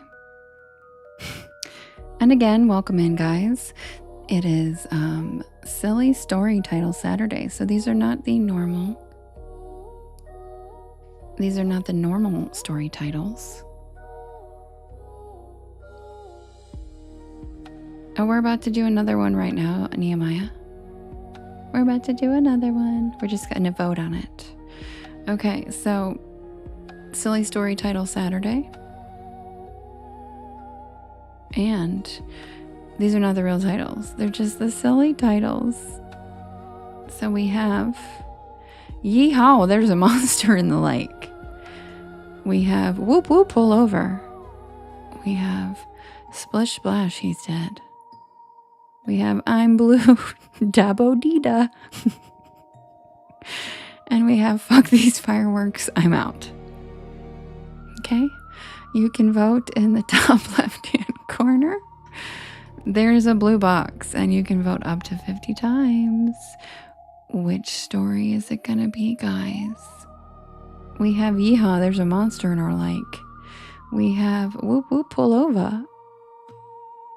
We have Splish Splash, he's dead. We have I'm Blue Dabo Dida.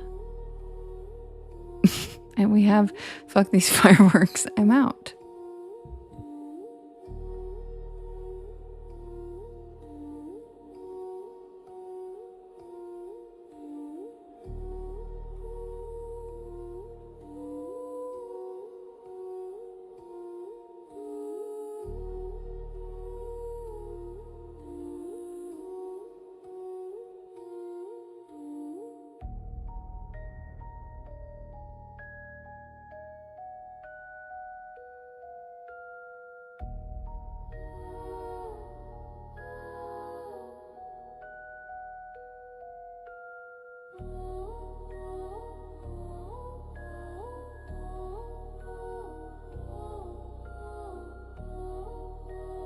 Owl Lady said, when you say Duba Dida, you need to mean it, Dev.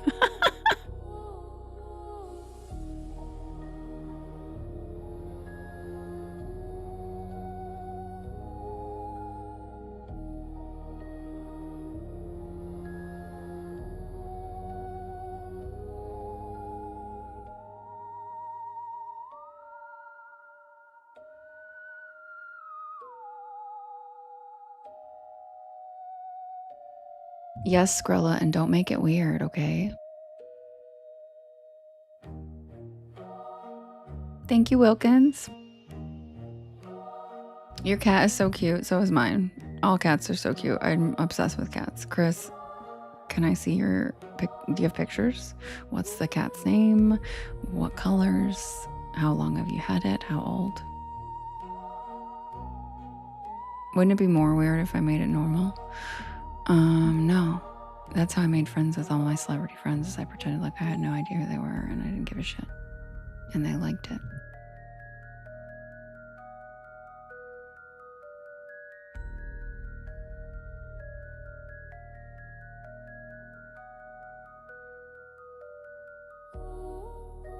I love how she's 5, and how long have you had her? Because I feel like, were you just like letting me know you love her? Because I love that.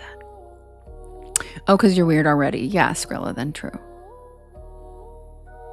I will never get over how your cat's name is Horatio, Beefy. It's so funny to me. Yes, I was. Chris, I love that more than anything in the world. You just wanted to say, my cat is so cute. And I love that because I'm that obsessed with Merlin. I literally just tell people for no reason all the time. I'm like, by the way, I have the cutest cat. Just in case you wanted to know. I'm obsessed with my cat. He's so cute. His name is Merlin, but I call him Waby. Wizard baby. Okay, have a good day. Horatio is mint. Nehemiah said Horatio is mint name. Nehemiah, are you from the UK? Or no, you're from Europe, right? Because calling something mint is very European.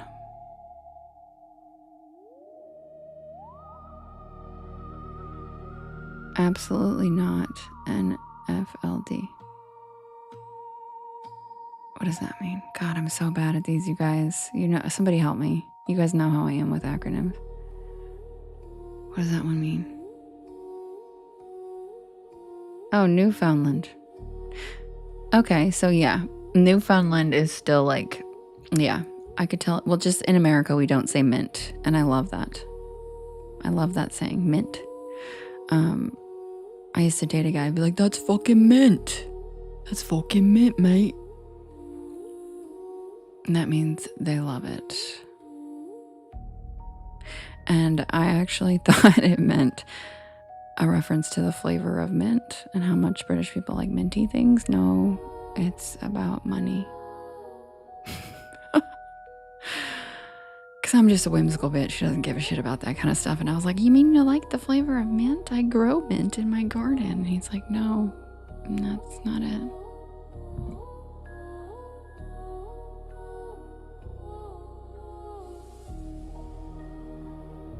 I'm so annoying and I don't even know it. Excuse me, Skrilla?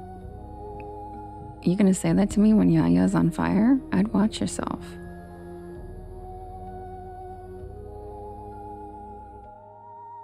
Yeah, like mint condition, right?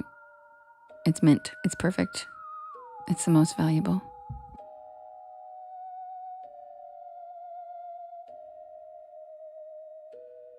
Yaya's got her eyes out. It's Siri. Yeah, I bet Siri said you are so annoying and you don't even know it. I bet that was Siri, Skrilla. Hi, Talisha. Yeah, I know. It's like saying it's cool. Yeah. It's fucking mint means like, it's perfect. Like, because mint condition in like the antiques world means it's like perfect.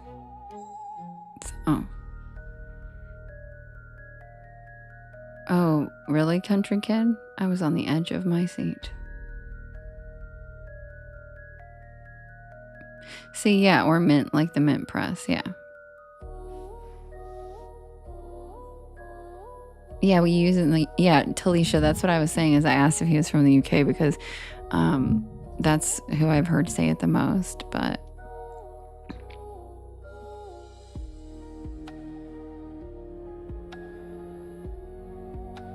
you didn't say money, Skrilla. You said, here we go, I'll pin it.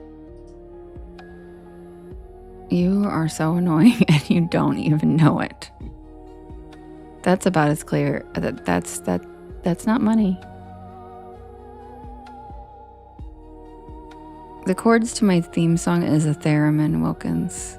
It's a special frequency instrument used to hypnotize you guys. No big deal.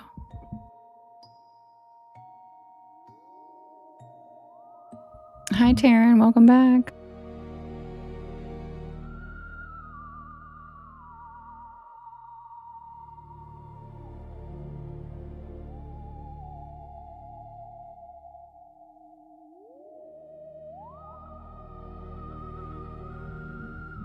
He said you're so annoying and you don't even know it. If Siri breaks us up, Devin, I'll never forgive her.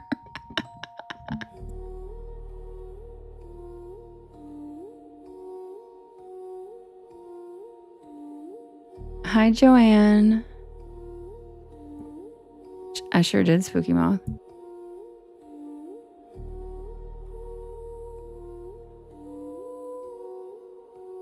All right, guys, I'll be right back with the winner, which is I'm Blue Dabodita. Yes, look up a theremin instrument and you'll be like, what the hell? It's a theremin. That's all I know. And you play it with your hands and the air and the frequency of the earth. And it's really fucking cool.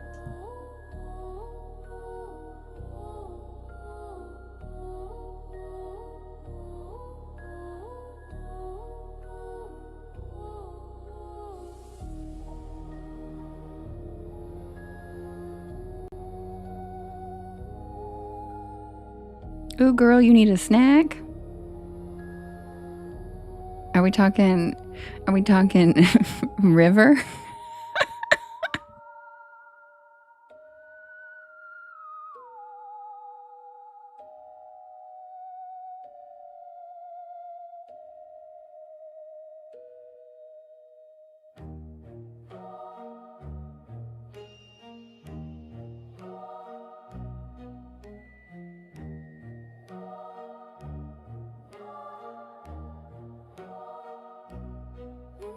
Oh, I was gonna say, Wilkins, you're a musician. Of course you know what a theremin is.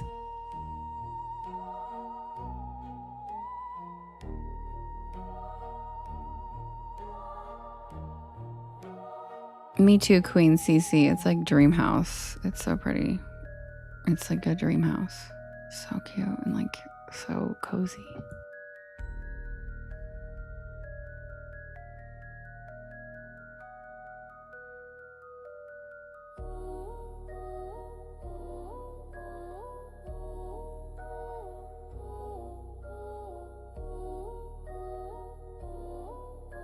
Thank you, Jalen. Thanks, Avril. Thanks, Millie. And thank you, Millie.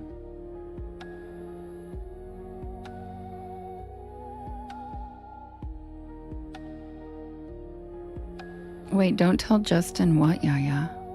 Ooh, about River? Erica, thanks for the follow. Welcome to the porch.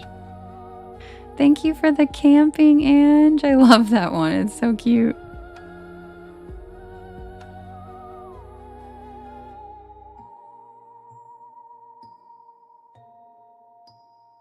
Young money millionaire, tougher than Nigerian hair.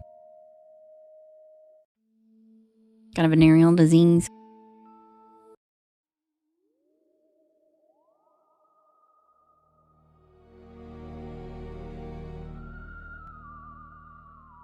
Hi, Justin. Wait, what? Wait, fun fact, theremin was invented. I just realized who this is. Okay, you guys, fun fact. This just proves my point right now. This is Justin, one of my best guy friends from high school in North Carolina, and this is why I am the way I am. He just came in with fun fact. The theremin was invented as a listening device to spy on the U.S. This is why I am the way I am, because we're just nerds.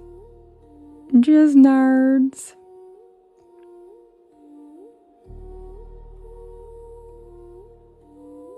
In case any of you aren't aware, Devin is actually this nice in person too. Aw, Ange. You're so cute. Everybody say hi to Justin. We've been friends since we were like 15. I love him. He lives in North Carolina still, but we still talk all the time. And he has a super amazing cute wife and cute kids.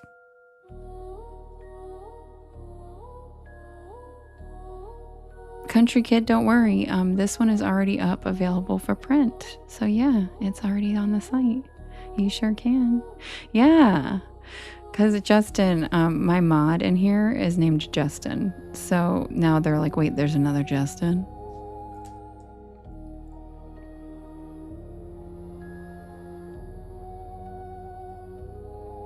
Yeah, he lives in Stokesdale now, but that's not where we grew up together. But close. Close. You're just in time, Justin. You're just in time for, guess what? A local North Carolina folklore with the Hank Blue. The Hank Blue. Yes, Justin number 2 is not a dancer, so don't get it confused. Justin number 1 with the duck is a dancer. Justin number 2, the guy in the hat, is my friend from high school who I adore.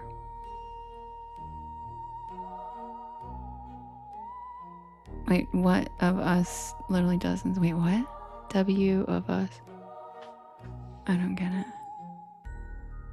Alright guys, quick swig. Yeah, right, Gigi? He's so sweet. He's a good friend. He's a very good friend. And he's like super supportive when I started my channel. He was, oh, typo, you're drinking. Good. I'm glad you're getting some relaxation. He was very supportive of me starting my channel and cheered me on from day one. And he's like got his whole life together. And he's very like, did everything by the book. And he's very responsible and disciplined now. He turned into a he's very good at adulting, and me not so much. So it was very cute and sweet that he encouraged me to do this. He wasn't like, what are you doing? He was like, hell yeah, girl, you got this. And so he's a very good friend. Shout out to Justin.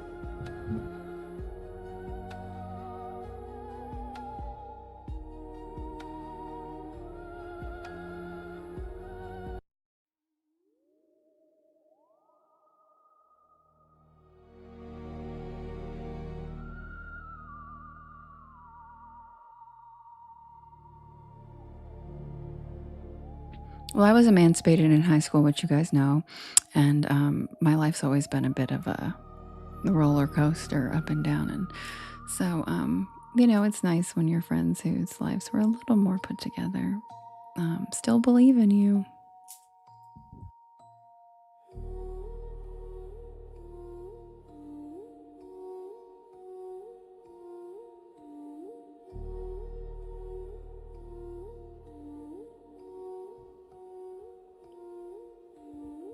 Submitted for the approval of the Porch Pal Society.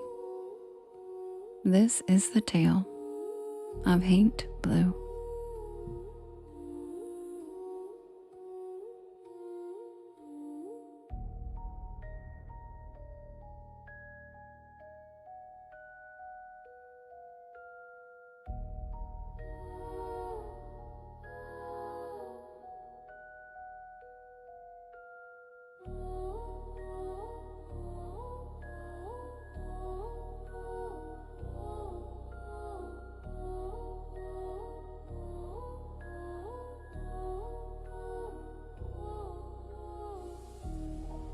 The house was never supposed to be mine.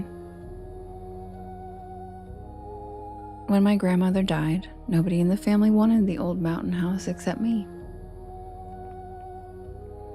And that surprised everyone. It surprised me too. Skrilla, you're cute. I hadn't been back to Black Ridge in almost 15 years. Not since I left for college. Not since I built a life somewhere louder, brighter. Somewhere without winding roads or thick woods. But grief does strange things. It rearranges memory. It makes old places feel magnetic.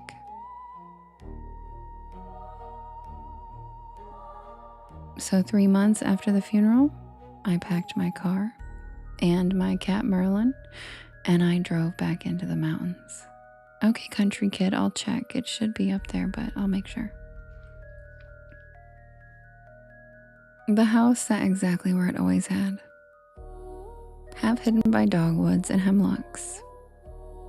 Perched on a rise overlooking a narrow valley. White siding, green shutters, amazing wraparound porch. And that porch ceiling? Blue. Not sky blue. Not a cheerful blue. A strange, faded blue, almost ghostly in certain light. In Appalachia, we call it haint blue. I remembered asking my grandmother about it as a kid. Why blue? She'd never answered directly. She just said that it keeps the haints out. Appalachian elders rarely explained the folklore that had woven its way into our modern lives. Sometimes belief and routine fuse so completely that there really isn't a difference anymore. You painted the porch blue. You didn't whistle after dark. You didn't answer voices from the woods. And you never invited something in unless you knew exactly what it was.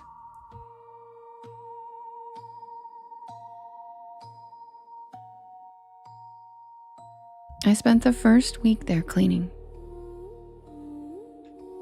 Dust everywhere, boxes, old furniture. The kind of work that exhausts your body enough to quiet your mind.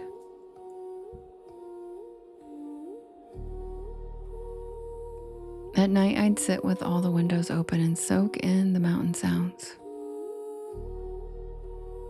The groan of old wood as the night breeze crept through the trees.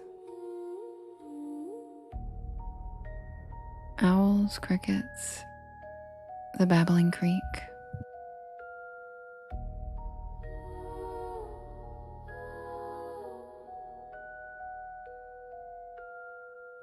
It all felt familiar, comforting. Until the knocking started. It happened about a week after I got there. 3 knocks. Soft, behind me. I was washing dishes when I heard it coming from the porch door. I looked outside, and nothing. Just darkness. Except for the porch light casting a warm circle across the old wooden planks. I opened the door and a cool night breeze brushed past me. And no one was there. So, I shut the door, locked it, and I went to bed.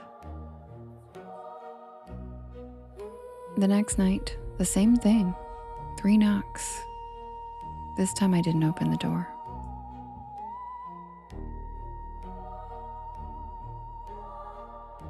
I just peeked through the drapes, and there was nothing.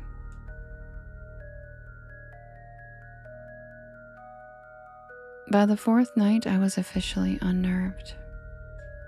Hi, misbehaving. So, I called my mom, and I asked her if my grandma had ever mentioned anything weird about the house. Then she sighed, and she asked me if I was hearing 3 knocks. How did she know? Another pause. And then she asked me if the porch was still painted blue. I stared at the porch ceiling and I confirmed that it was faded, but it was in fact still blue. But what does that matter? And then my mother began to explain that my grandmother repainted that porch ceiling every spring because she said that something kept coming to her door. Hi, Moon Goddess. But she never said what that thing was. That night I didn't sleep much. I sat in the living room with every light on. And the 3 knocks came again. And then I heard it. Love you too, Moon Goddess. A woman's voice. Soft, gentle, coming from outside. It was my grandmother's voice. Sweetie. My heart stopped and tears instantly filled my eyes. Sweetie, open the door. Every instinct told me not to, but my grief screamed louder than reason. Thank you, Izzy. I walked toward the door, my hands shaking.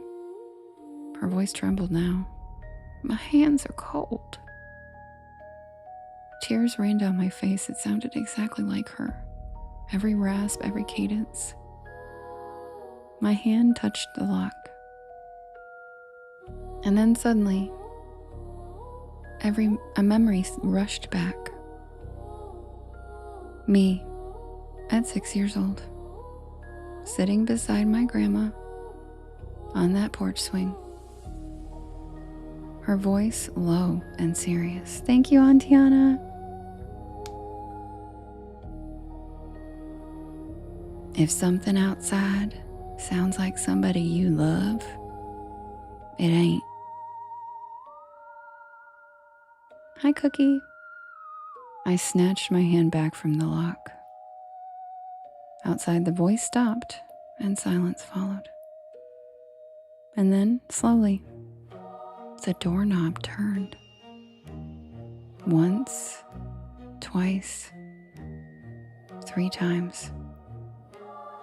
It was trying to get in. And then the voice returned, with no warmth this time. It still sounded like my grandmother, but wrong. Why won't you let me in? I backed away. The wood around the door creaked with pressure, as if something was leaning against it. And then, scratching. Deliberate, like fingernails down wood. I quietly ran upstairs and I barricaded myself in a room. The scratching continued for hours. Morning finally came, and I forced myself to go downstairs. And it was gone. But the front door had 4 long gouges in the wood.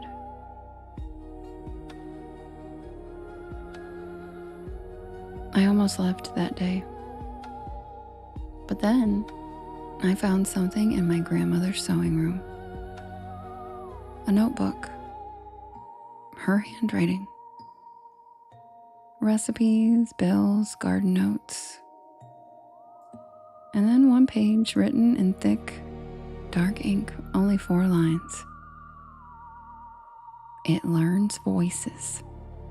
Do not answer it. Do not invite it in. And if the blue fades, repaint immediately. My stomach dropped. I ran outside and I looked up at the porch ceiling. The blue paint was peeling and faded. Bare wood showed through in patches. So, I drove into town to buy paint in the color that my grandmother called Haint Blue. The hardware store owner, an old man named Virgil, watched as I placed the paint cans on the counter. And then he asked, "You painting your Meemaw's porch?" I stared at him for a minute. And then he said, "Now you be sure to paint it before the night settles in." That's all he said. So I listened, and I raced home. By sunset, I was almost done. Brush strokes, fresh blue, steady hands, almost finished. And then I heard a voice behind me. My own voice. "Hey, turn around." Every hair on my arm stood up. And then again, my exact voice. I said, "Turn around." I didn't turn around. I just kept painting. Heart slamming, brush shaking. I ignored it. I could hear the footsteps on the wood behind me as the porch groaned. Whatever stood there stood on the porch with me.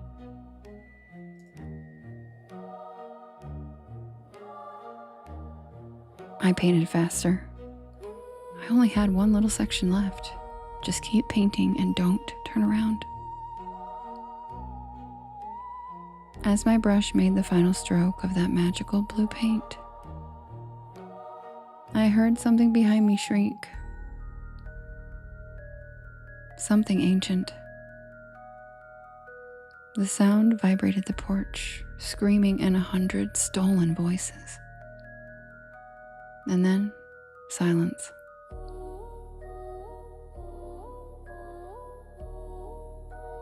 That was several years ago, and I still live here. And every spring, I repaint the porch ceiling. Every inch. Tonight, I finished in a bit of a rush. I was running behind. Fresh paint blue, pretty good coverage if I do say so myself. And I felt safe. Until 10 minutes ago, someone knocked 3 times. And then from the other side of the door, I heard brush strokes and fresh wet paint. And my voice chuckling while saying, "Hey, you missed a spot."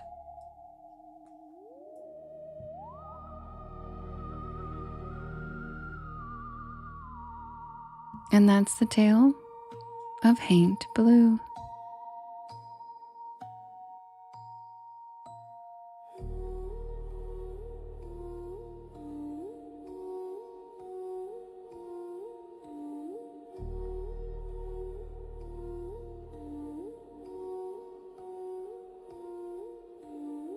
Thank you, Giggles. Thank you, Arturo. Hi. Oh, thank you, Michael. I appreciate that.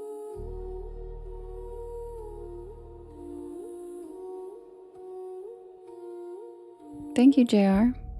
Welcome in, everybody. If you're new here, my name is Devin, and this is Porch Lore. And I tell spooky bedtime stories to help you relax your nervous system and fall asleep. And I am here every single night at 10 p.m. Eastern Standard Time until about 1 in the morning. Thank you, Heidi, for the cozy cryptids. I do write and record all of these stories myself. And if you would like to listen to them whenever you want, they are all available on my YT channel, as well as all of the podcast streaming sites. Just look for Porch Lore, and you will find me. Aw, Dave, you're so sweet. Thanks. Thank you so much. That's so kind. Misbehaving, thanks for the rainbow slide. Those are so cute. Country Raven, thanks for the octopus. Hi, cutie. Thank you, Voodoo. I'm glad you liked it. Hi, user. Happy Saturday.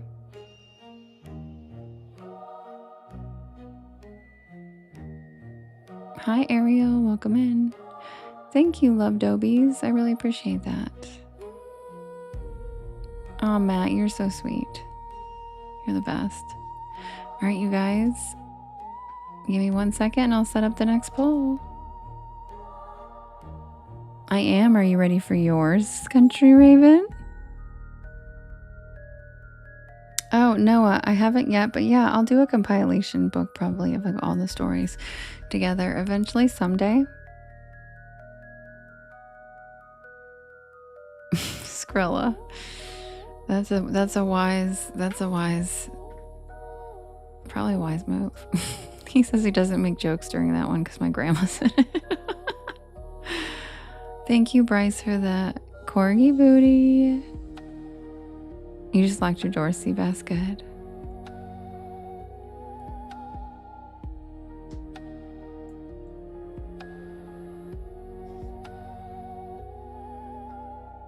Good night, Robin. Sweet dreams. We'll see you tomorrow. Voodoo Daddy said, be right back painting my porch. What about trolls, Dave? Hi, Sherry. Giggles, thank you for the cute star, too. Giggles gave me a 6-7 gift over on YT.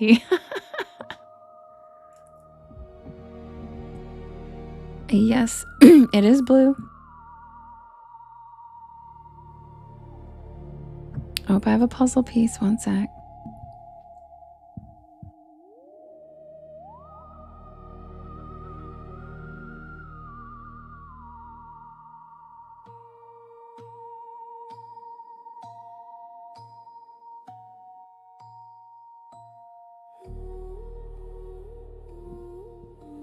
Dave, I don't know what you're talking about. I don't know what trolls you're talking about.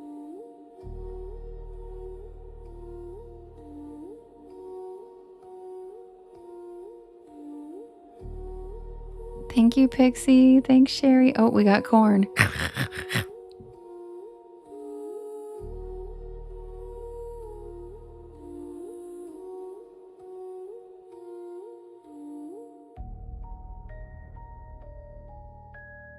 Oh, good night, Thay. I love you. We'll see you tomorrow.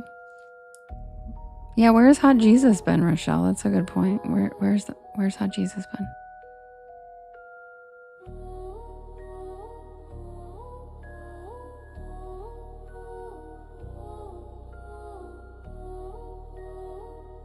You think Melonhead, Skrilla? I was thinking Puckwudgies.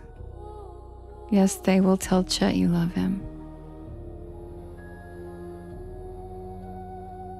Is telling you should be a theremin? Yeah.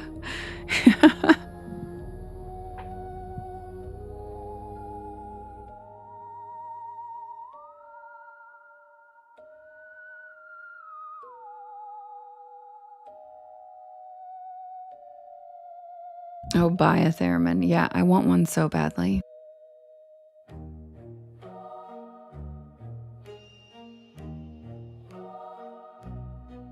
But I have to wait till I like own my own house so I can be like the weird neighbor that like plays the theremin and all my neighbors are like, is she okay?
Okay, guys, the next poll is ready.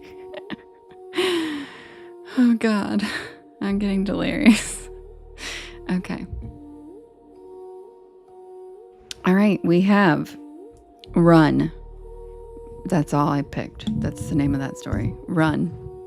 Just run. We have Smells, but has beachfront property. We have Fuck These Fireworks, I'm out. We have Look Ma, Two Faces. And we have Trying to Loosen My Load.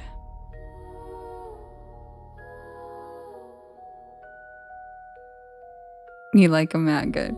Here we go, guys. You can vote in the top left-hand corner.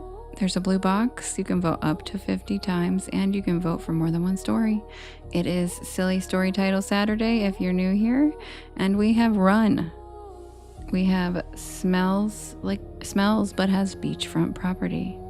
We have Fuck These Fireworks, I'm out.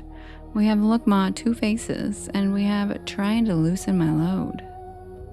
Who's it gonna be? Santa Maddie.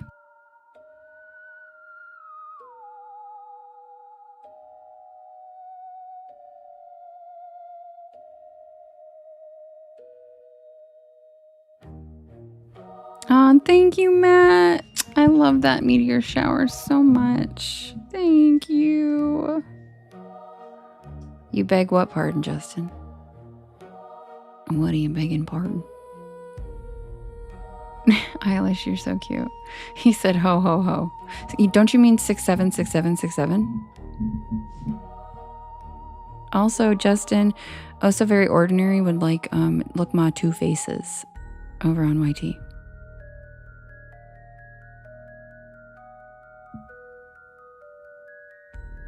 Oh, I love that, Spider Lily. I'm like, I just am like, love cats so much.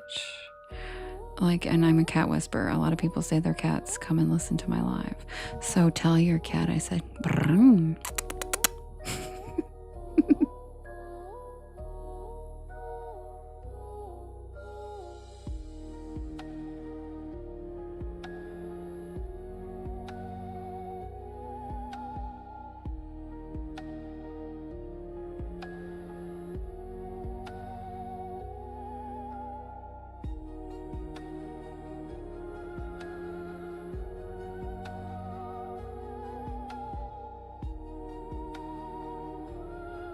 Oh my God, blue-eyed lynx point Siamese, so beautiful. Oh my God, so beautiful. My cat Merlin is a chunky ass corgi version of a cat, British short-haired tabby. Yeah, everybody said I got their cat's attention doing that. That's so funny. It's because I told you guys I'm a cat whisperer. Cats love me. They follow me around and stuff. When I used to live in LA, we'd go to eat at Marina Del Rey, and the cats down there would follow me around. And my friends were all like, what the hell, Devin? I'm like, I don't know.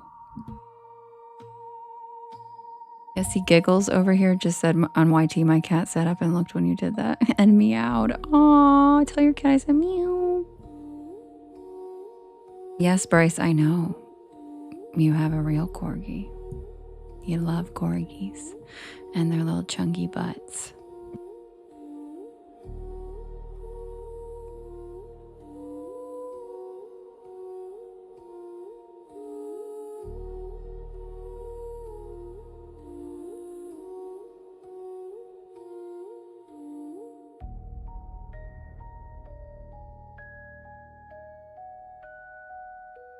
Oh, Chris, she's a polydactyl. I love that. My cat, Ansel, was a polydactyl.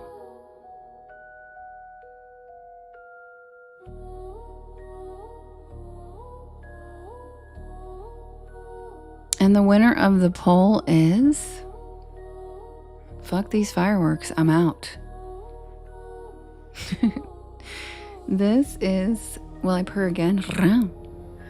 This is the special 4th of July story that's just exclusive to the live. So, sit back and relax. Grab a beanbag chair. Grab a hammock. Check out the shooting stars. And welcome to the porch. I'll be right back with Fuck These Fireworks. I'm out. Also known as the Frightful Fireworks.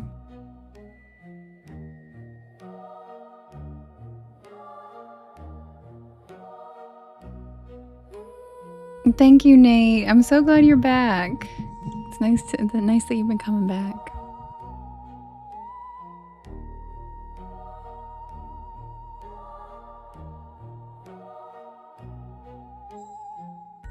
Giggles, that's funny. Giggles said German Shepherd Pitbull mix are my kind of dog. That way I can say germbull. Thank you, Jess.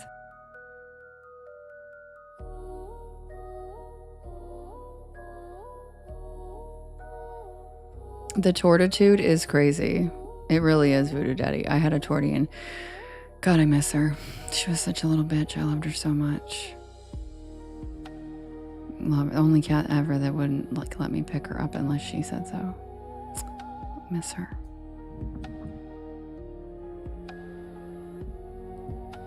Yeah, Fauzi was here for a while and now he's gone.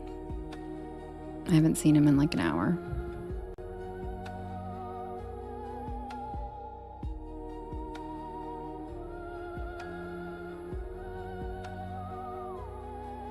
And yes, fun fact, Hemingway, the famous author, loved polydactyl cats, which are cats that have extra toes. And his home in the Florida Keys is now a refuge for polydactyl cats. And he left in his will that his cats got the house, got the mansion. And now the people who run his estate and the museum that they've turned his house into takes care of like 5th, 12th generation of his cats. Isn't that cool?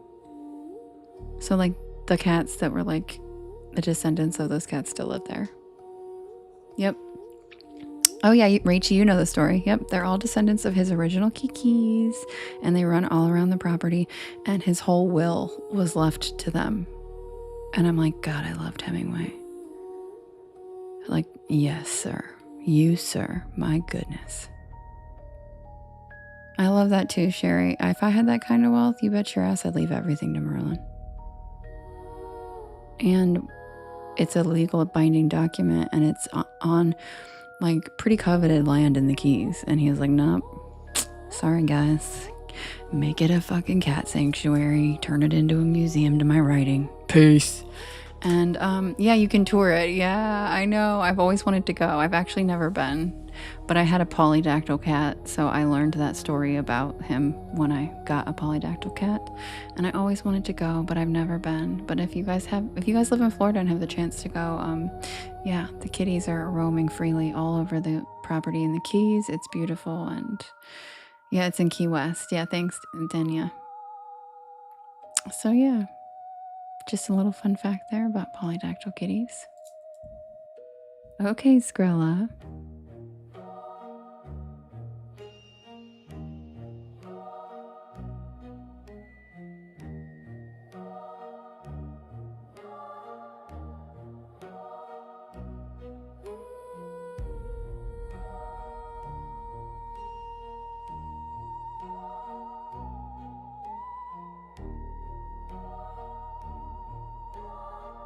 Oh, thanks, Nikki. I hope so. You're so sweet. Thanks for saying that. That's so kind.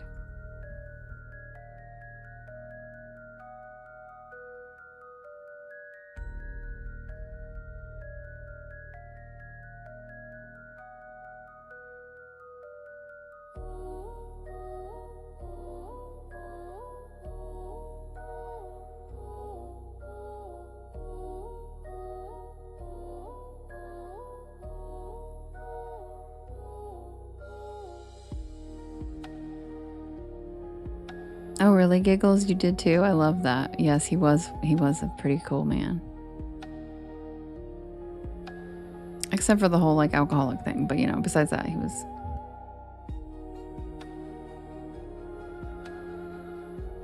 Because he would have lived longer and given us all of his amazing You know what I mean? Because it was just a shame. But I feel like every creative genius artist is an alcoholic, especially writers. You know what I mean? Like, they feel too much to be in this world without numbing the pain. You know what I mean?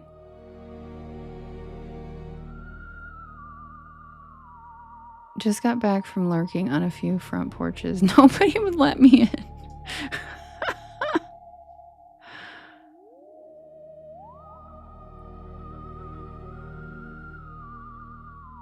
I try to make it on after my last NA meeting of the night.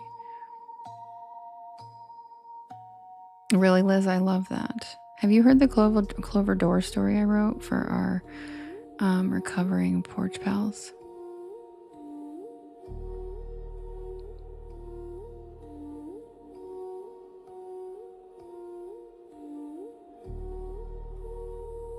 Oh, you should, man. Oh, and you have a clover in your thing. Well, I would love for you to hear it next time, because I wrote it for our recovering porch pals for St. Patrick's Day, because I know it's a tough holiday for a lot of people who are in recovery or trying to be in recovery. And I always give a whole spiel about how people who use, whether it's alcohol or substances or anything, are some of the most brilliant, kindest, more sensitive people I've ever known, because this life is tough. And when you're that sensitive or creative, or feel things, like, you really, it's hard not to want to numb yourself. No, it's not on my channel. It's actually, I need to record it so I can put it up, but it's actually just a live exclusive, because the holiday ones are live exclusives. But if you guys want to stay up, I'll read it after this one if you guys want. It's not that long. Yeah, the Clover Door's really good, Sherry.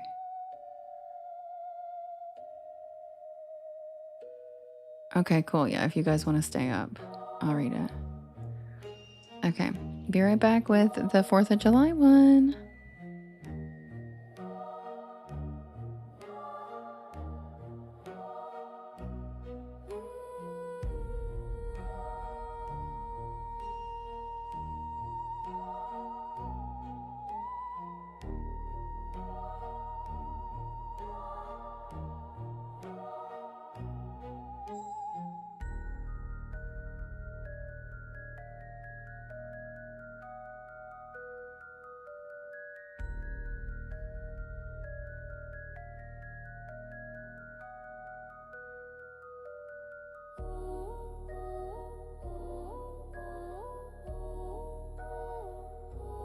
Oh, that's awesome, Liz. And also very brave. Of course, freedom.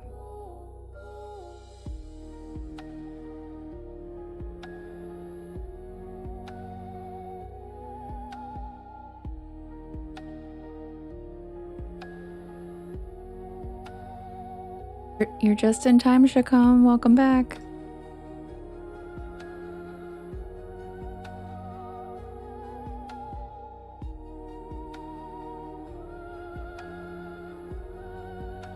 Oh my God, Spider Lily, are you serious? Your cat tapped the screen for me?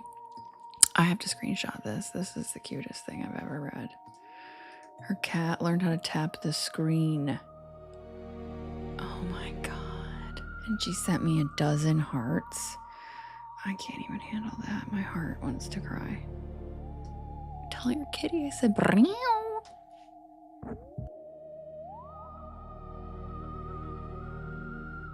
Oh, you are, Giggles? Well, I'm very proud of you. That takes a lot of strength. I love that. I believe you. I believe you. Merlin knows how to play a fish game on my iPad, and it puts little fish on the screen, and if he pats them, they act like he got them. And he knows how to do it.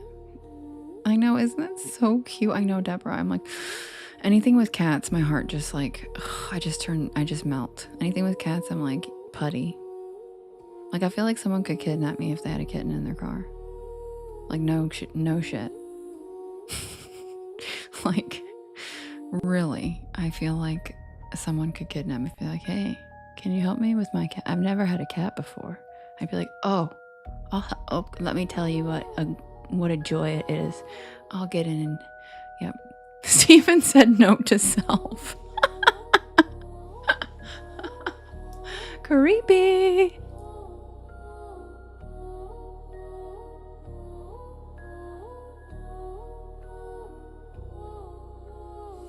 Mama said you guys are lucky my cat's sitting staring at me giving me the middle finger.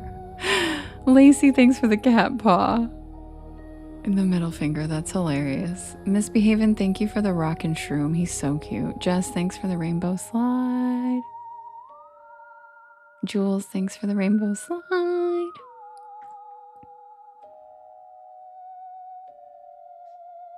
Cats are the best, aren't they, Izzy? I just love them. Merlin, like I'm obsessed with Merlin.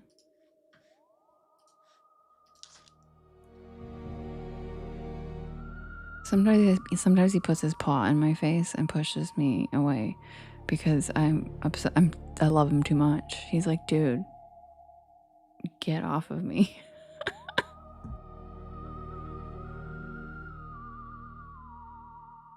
Thank you, Lisa, for the rainbow slide. Lisa, are you feeling better? Are you going live after this? You're still up. Are you feeling better? Are you going live after this?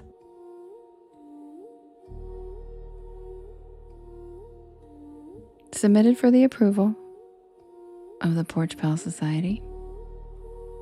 This is the tale of the frightful fireworks. Oh, you are? Yay. Okay, you guys, be sure to follow Lisa right here. She's going to go live at probably 10 minutes, right? And so once we wrap up here, you guys can go right over there. It's her new time frame to accommodate us Americans because she lives in Scotland and she's amazing. So she's going to do it tonight, guys. Check her out after my live.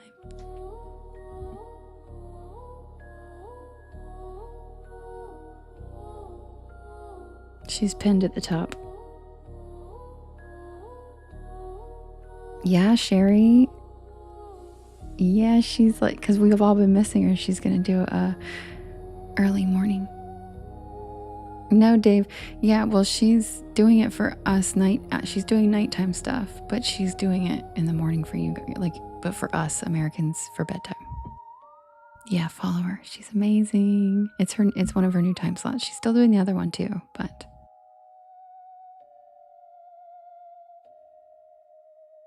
thank you, JR, for your first gift ever. It's an honor. Every 4th of July, I try to spend at least one night somewhere I've never been before. It started as a way to force myself out of my routine, and over the years, it's become something that I actually look forward to. Oh, Nate, she's lovely. You're gonna love her so much. There's something about summer highways and little roadside diners, old motels with flickering vacancy signs, and small towns decorating themselves in red, white, and blue that feels uniquely American. And last year, I found a tiny town tucked into the hills where the annual fireworks celebration was supposed to be one of the best in the country. The population was barely 1,500 people. But according to every travel blog I could find, thousands showed up every Independence Day. It sounded perfect. I booked an old Airbnb outside town, a restored farmhouse sitting alone at the end of a gravel road. The pictures showed wraparound porches, antique furniture, and a field stretching out toward a line of dark woods. It looked so peaceful. The owner had dozens of glowing reviews. Almost every review mentioned how quiet it was. I learned later that quiet can mean a lot of different things. I arrived just before sunset on the 3rd of July. The owner met me in the driveway.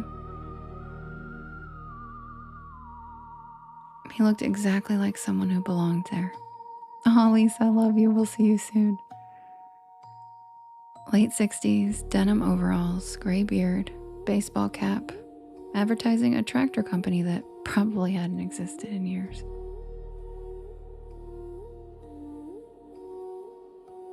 Nothing about him immediately set off any alarms. He smiled. He carried my overnight bag inside before I could stop him. He pointed out where everything was: the kitchen, the upstairs bedroom, the back porch, and then he gave me a piece of advice. He said that everyone in town would leave after the fireworks tomorrow night and that I should do the same. At the time, I thought he was joking, but looking back, I don't think he was.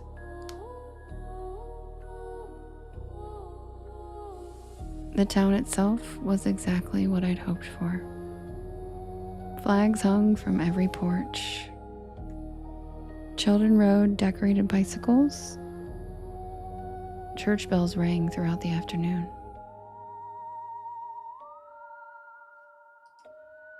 Food trucks lined the courthouse square.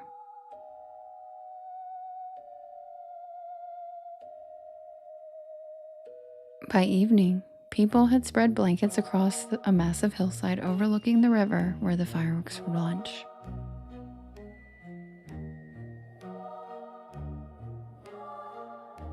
It was all beautiful, the kind of small town celebration that feels like stepping into another decade.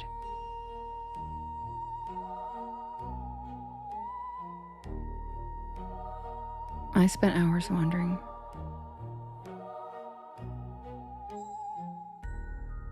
I bought homemade pie from a church fundraiser. I walked through a classic car show. Everything felt completely normal, until I noticed something strange. The locals kept recognizing each other, obviously. Small towns, everybody knows everybody. But it seemed like they were all watching me out of the corner of their eyes.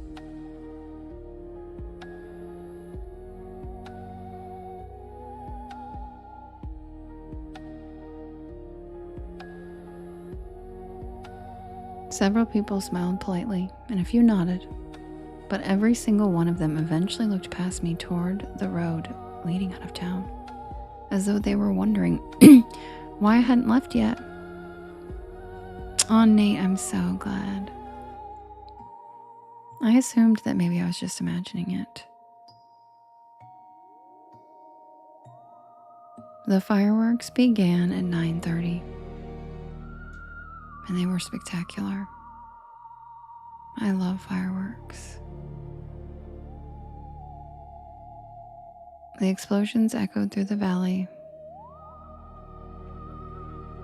And for 30 straight minutes, the sky never became completely dark. It was honestly one of the best displays I've ever seen. The finale ended. Thousands of people applauded.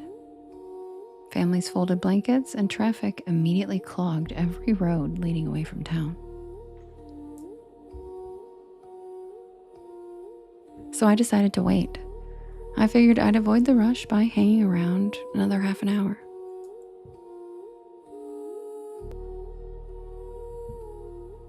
Within 20 minutes, the town became eerily empty.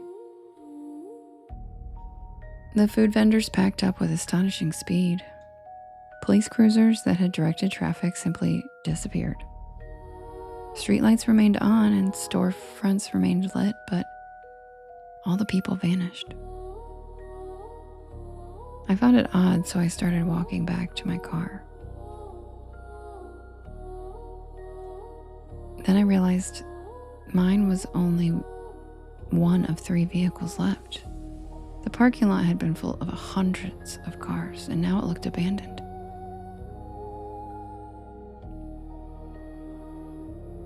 The drive back to the farmhouse took 15 minutes. The only sound were crickets and distant fireworks from neighboring towns.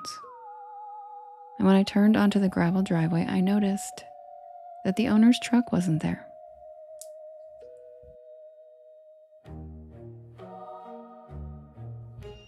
The porch light glowed warmly and everything looked fine. I unlocked the front door,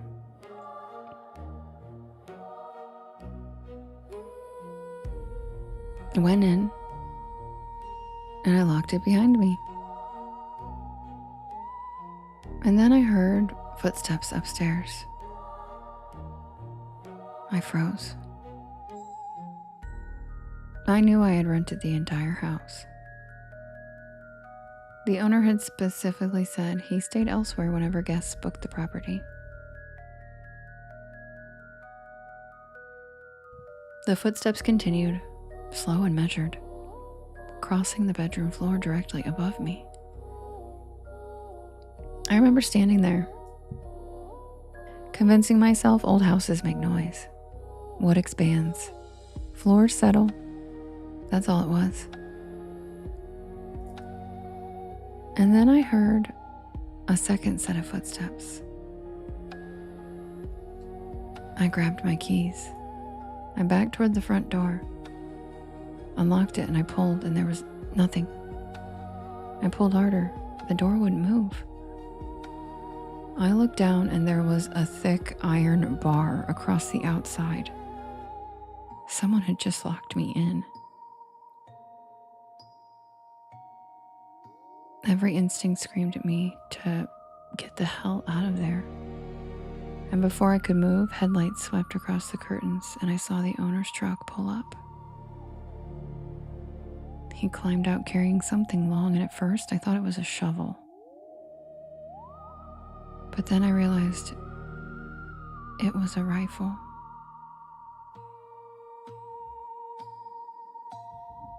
Not aimed, just casually carried as though he'd done this before. I didn't wait. I ran through the kitchen, found the back door. It was locked. The same heavy bar outside. Every exit had been secured from the exterior.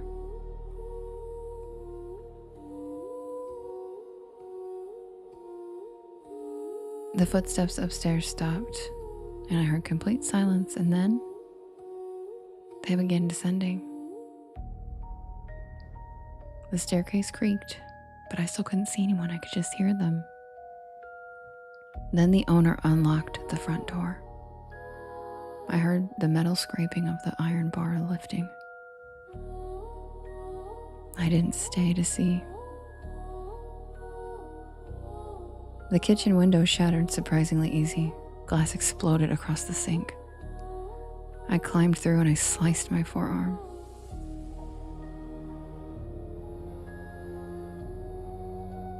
I dropped into the backyard and I started running.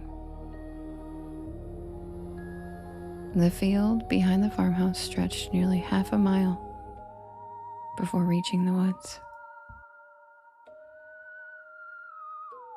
I sprinted straight for the tree line.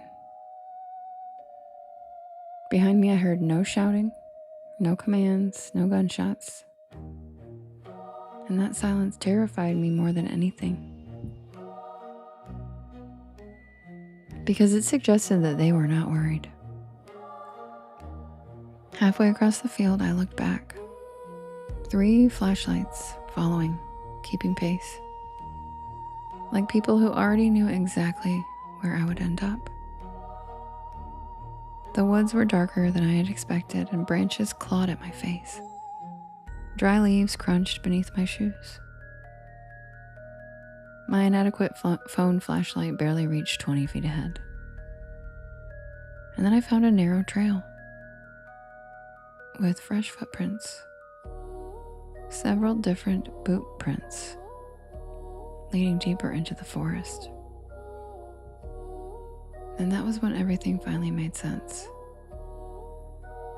The Airbnb wasn't my destination. I was their bait.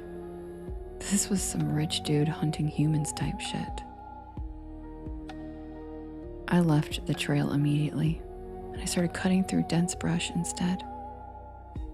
Thorns tore my clothes, and I stumbled downhill until I reached a shallow creek. Without thinking, I began walking in the water. I had read somewhere that moving through a creek makes it harder for people to track you. I have no idea if that's true, but I was desperate. After nearly 40 minutes, I saw headlights, an actual road, a state highway. I burst from the woods waving both arms, and a pickup truck stopped. The driver looked horrified when he saw me covered in blood and mud. I climbed inside before he could change his mind, and I spent the next hour explaining everything, or at least trying to. The state police returned, and according to the report I later received, the house was empty. No owner, no truck. No evidence anyone had been inside except for the broken kitchen window. They searched the woods and found nothing. Weeks later, I couldn't stop thinking about it, so I started researching missing persons reports from that county. They were all tourists, women traveling alone, and they had all disappeared over holiday weekends. None were officially connected, different years, but they all had one thing in common.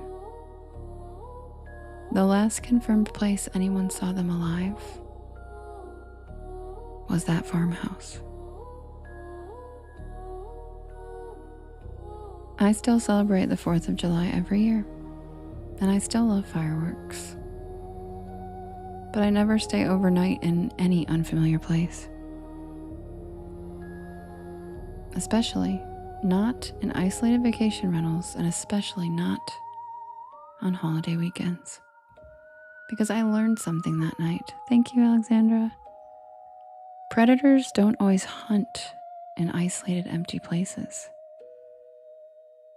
Sometimes they wait until thousands of people have gathered, because that's the perfect time for a stranger to disappear. Everyone remembers the fireworks, and no one remembers the woman who quietly drove away afterward, back to her Airbnb, except for the people who were waiting for her.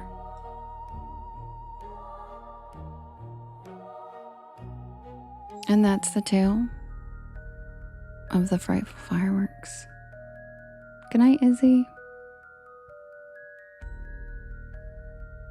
Also, guys, I'm gonna have to read Clover Door tomorrow. I forgot that I didn't know for sure if Lisa was gonna start her new show tonight, and I don't want to be so late. I want us to all go over there and support her. So if you guys don't mind, we can start with that one tomorrow. Thanks, Matt. The fuck these fireworks. I'm out. Because I still have to read the diner story.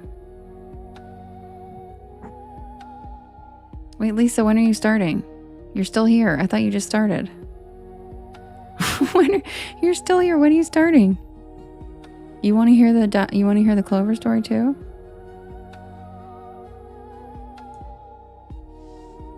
Lisa's still in here. She said, "No, please read it. You're so cute, Lisa." Oh, you liked that one, Eilish? Thank you. Philip, thank you for the follow. Yeah, I made that one scarier. Oh, you're so cute, Lisa. Okay, we'll go fast then. We'll do it. Let's do it fast.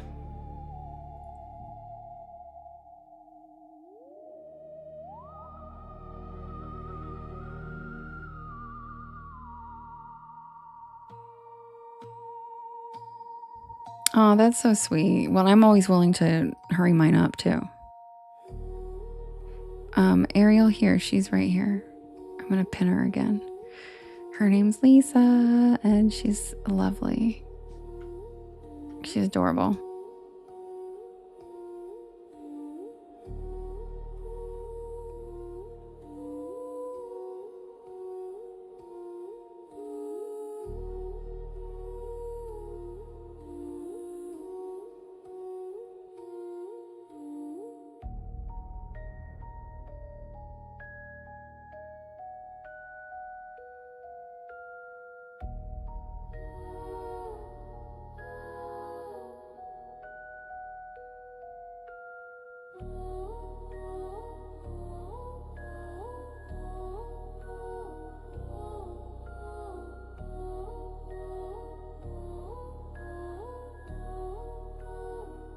Yes, Glossette, she's going to go live once this is over, and we're all going to go over there. And and support her and hang out. Oh, Dave, you're so sweet. Lisa, what's your YT channel? Lisa, do you want to go over to my YT right now and tag yourself over there too? Because several people are asking over on YT. Yeah, it's a potty, it's a potty, it's a potty. Hey!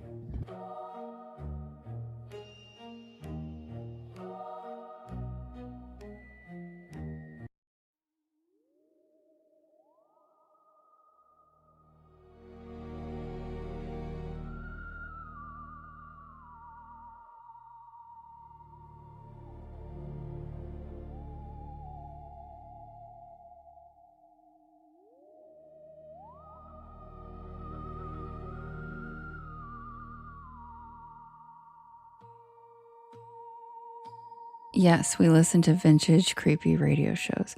And her YT channel, she said, is the same name.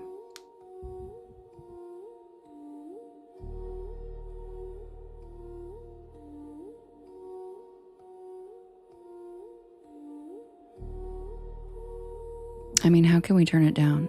And she's being modest. She is playing spooky radio shows, but she is in fact a storyteller herself. Don't let her tell you she's not.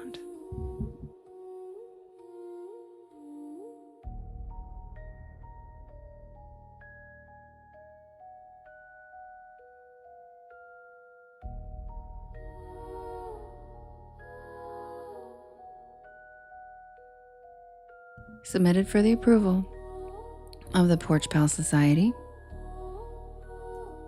This is the tale of the last call at the Clover Door. I miss the captain too.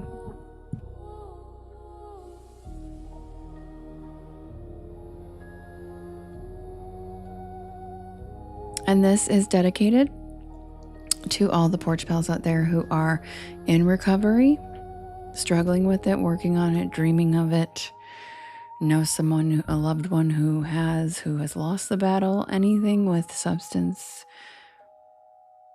issues. I get it.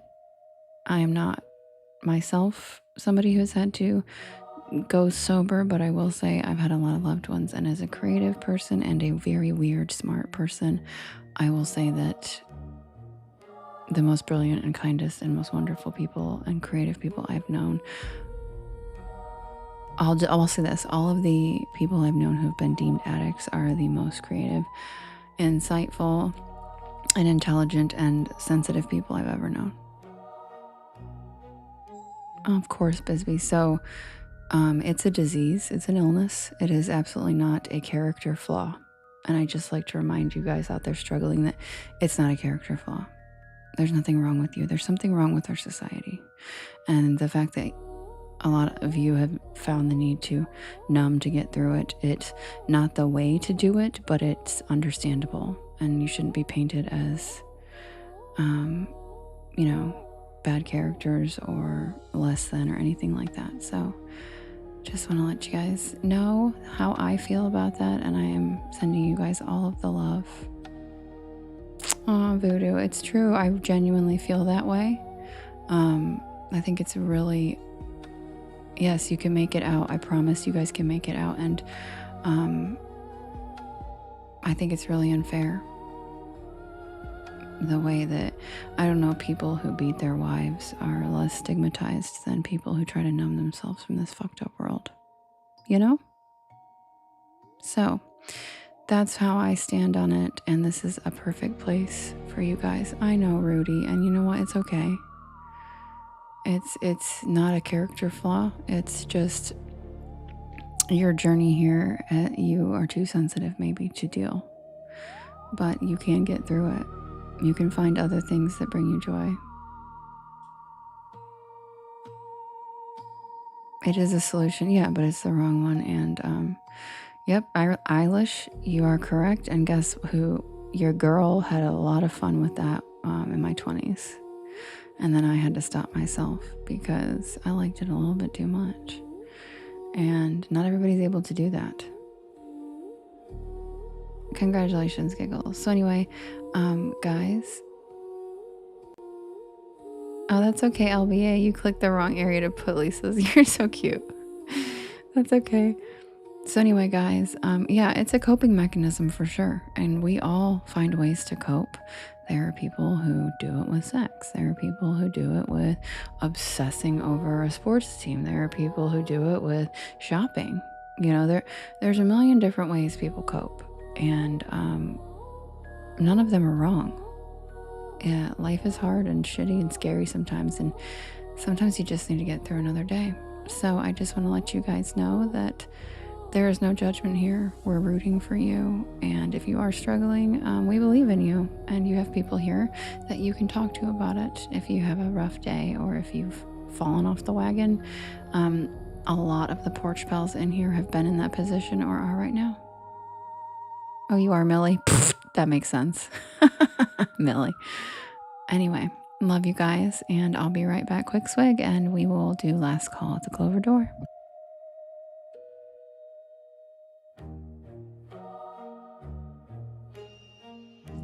Congratulations, Red Lips.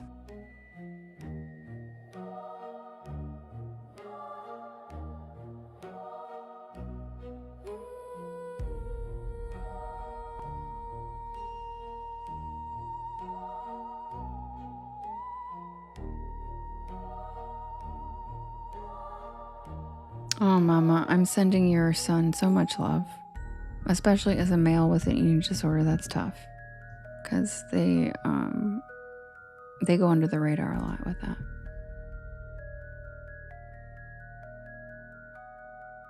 Submitted for the approval of the Porch Pal Society.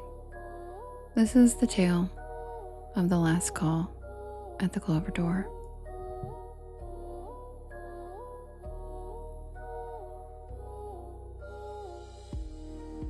That's amazing, country kid.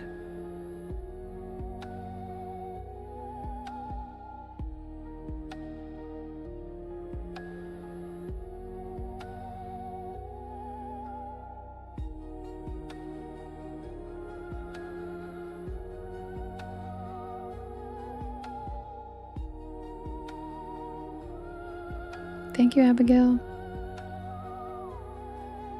I wasn't supposed to go out that night.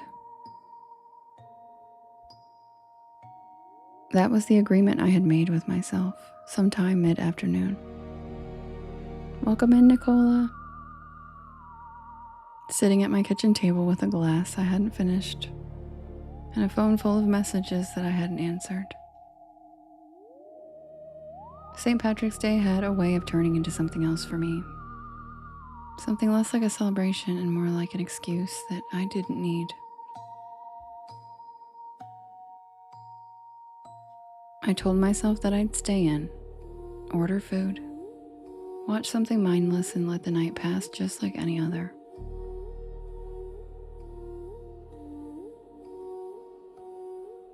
But as the light started to fade and the noise from outside crept in, distant laughter, music bleeding through the walls, that familiar hum of people already a few drinks in, I felt that pull again. Not strong and not overwhelming, just consistent. Like something I had followed enough times that my body didn't really need permission anymore. By the time I realized I'd made a decision, I was already walking.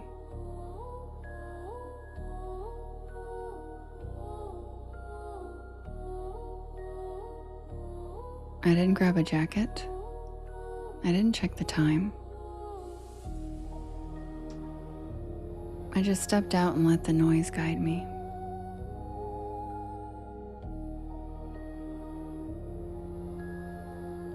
The streets were exactly like you'd expect.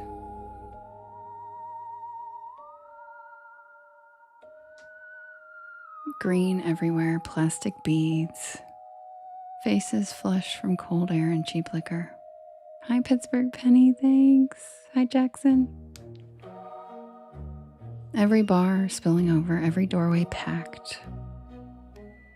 I moved through it without stopping, past places I had been before, places that would have welcomed me.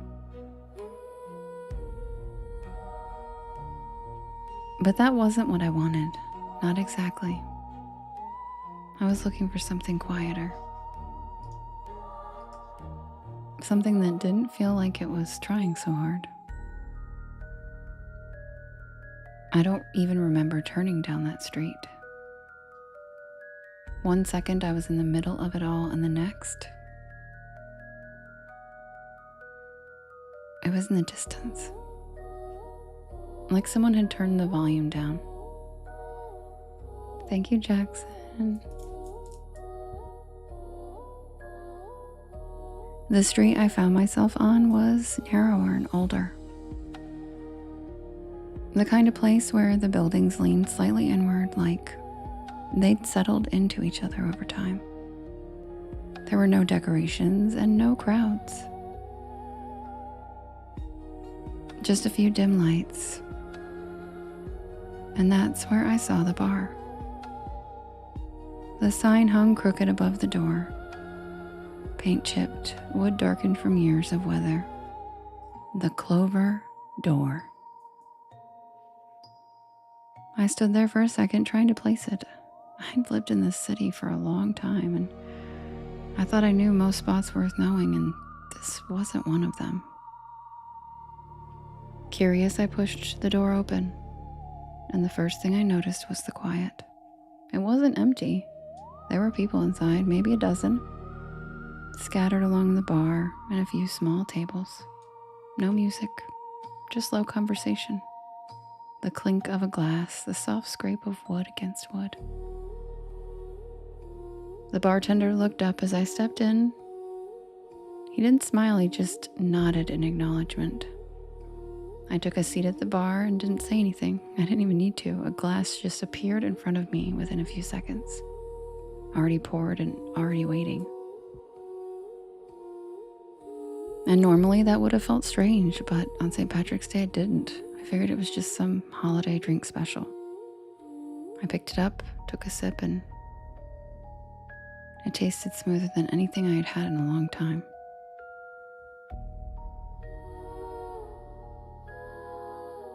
It was that feeling that I had been chasing longer than I wanted to admit. And for a while, nothing felt off.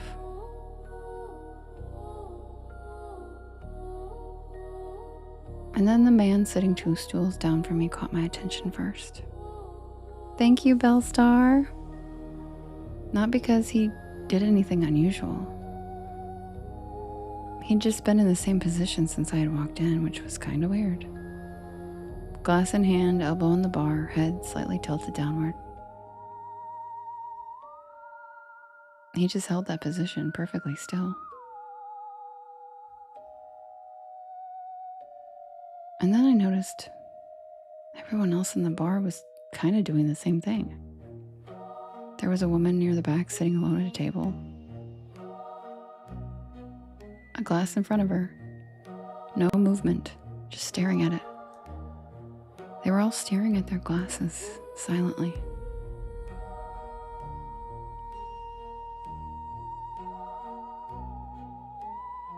The bartender was wiping the same section of the bar over and over again, and I hadn't really noticed until now. And then the man 2 stools down lifted his glass.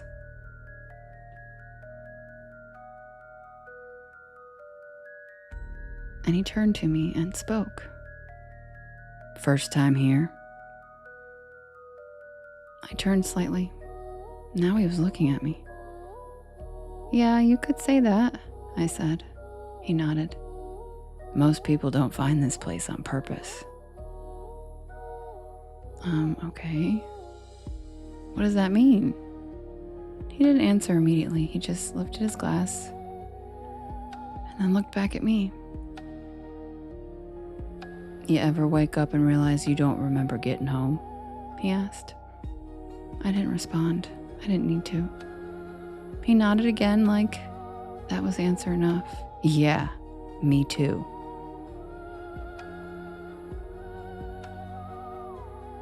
So, what were you driving? He asked. And the question landed harder than it should have. He leaned back slightly and exhaled. I told myself I was fine, every time. but it only takes once to be wrong. The lights in the bar flickered, and for a split second, I felt an energy in the air. And then suddenly the lights steadied and everything snapped back to normal. "What is this place?" I asked. And the man looked at me for a long moment, and then he said, "It's where the night ends."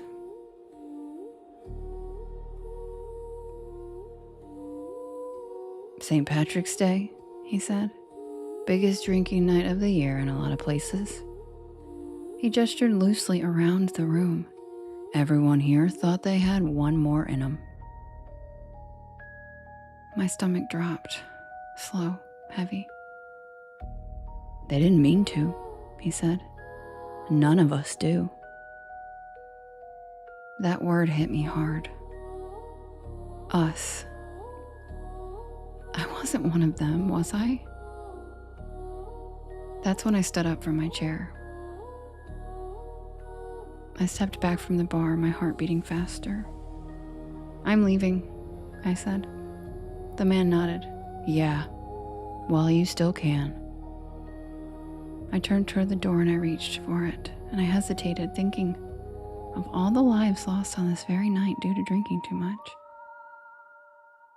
I pulled the door open and I stepped through, and all of a sudden the noise hit me immediately. The street was exactly how I'd left it. Crowds, music, laughter, everything in motion. And I stood there for a second, catching my breath and grounding myself. When I turned around, the clover door was gone.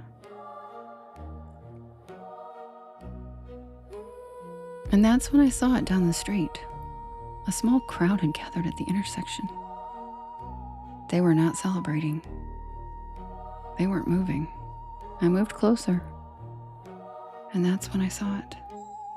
Flashing red lights, an ambulance, a police car, and a vehicle crumpled against a pole. Glass scattered across the pavement, and near the edge of the scene a stretcher, someone lying on it covered in a sheet and still. A paramedic speaking quietly to someone just out of frame.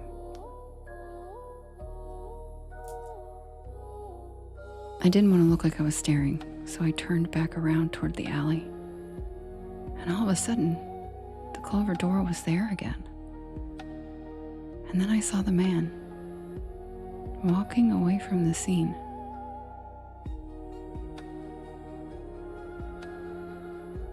He walked right up to the clover door, opened it, and walked in.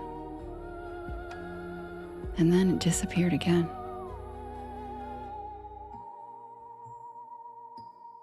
I didn't drink the rest of that night. I didn't go into another bar, and I haven't had another drink since. I can't shake the feeling that it wasn't random. It felt like a warning. A line that I hadn't crossed yet, but I came closer to every time I convinced myself I was fine. Every time I told myself I could handle one more. And sometimes late at night, I still think about the clover door when I crave a drink. And I think about those people. And I wonder, if I had taken one more sip that night, if I had stayed just a little longer,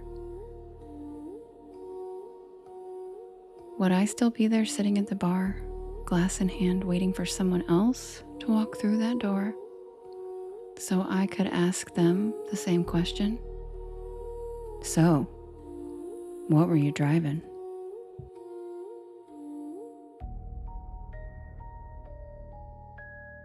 And that's the tale of the clover door.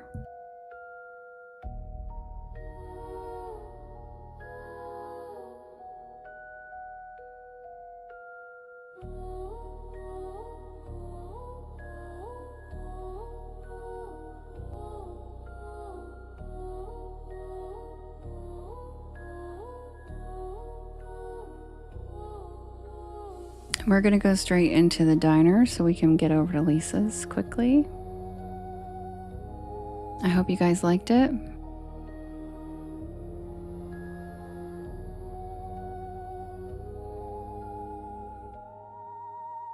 Thank you, Lisa.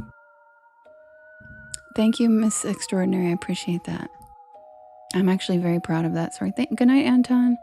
I got kind of emotional writing it. I was pretty proud of it. It's one of my better holiday ones, I think. Thank you, Bisbee. Oh, Fowz is back, you guys, and he says mango juice and lollipop. Hi, Fowz. We've been missing you. Everybody wondered where you went. Thank you, Wicked Enchantments. I really appreciate it. And welcome to the porch. All right, guys, you know what time it is. It's grilled cheese time. And if you're new here, I'll end the live every night with this same story. It's called The Night Shift at Sycamore Diner. And it was requested so often that people did not even want me to end the live without reading it. And it became a thing where I was just like, you know what? Maybe I'll just end the live with it every night, thinking eventually people would get sick of it. And then I tried to not end the live with it one night. And it just didn't go well. There was like almost a mutiny. Justin called 911 and his therapist, and it was just a whole thing. So this is the story we will end with.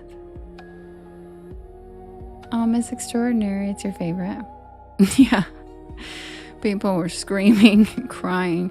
So we will never ever threaten that again. So this is the story we end the live with, no matter what. Yeah, so for Justin's mental health, he said it was desperate measures. A Porch Pal mutiny, it really was. They were about to string me up. Lauren, thanks for the follow. Welcome to the porch. Yeah, Cassie said forever. Yep. All right, guys, quick swig, and I'll be right back with The Night Shift at Sycamore Diner. Justin needed full contact cuddling.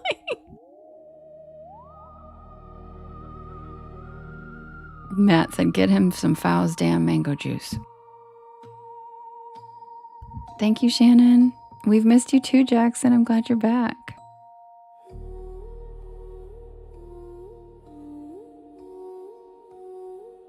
Really, Halls. He did not handle it well.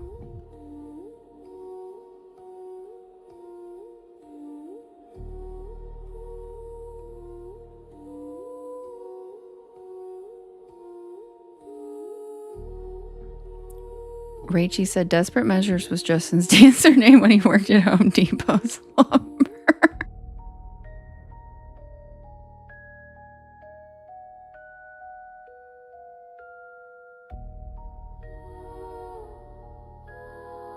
Oh, Noodle, I'm so glad I can help you get through.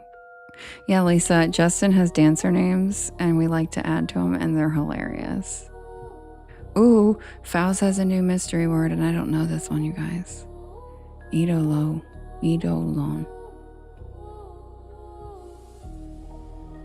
Matt, get to it. Matt, figure it out. Spooky Scary Sherry said it was really upsetting, and I don't think we should do it ever again. Don't worry, I won't.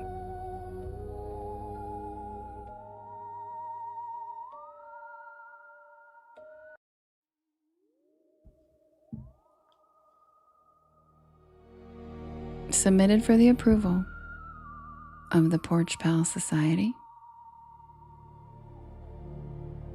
This is the tale of The Night Shift at Sycamore Diner.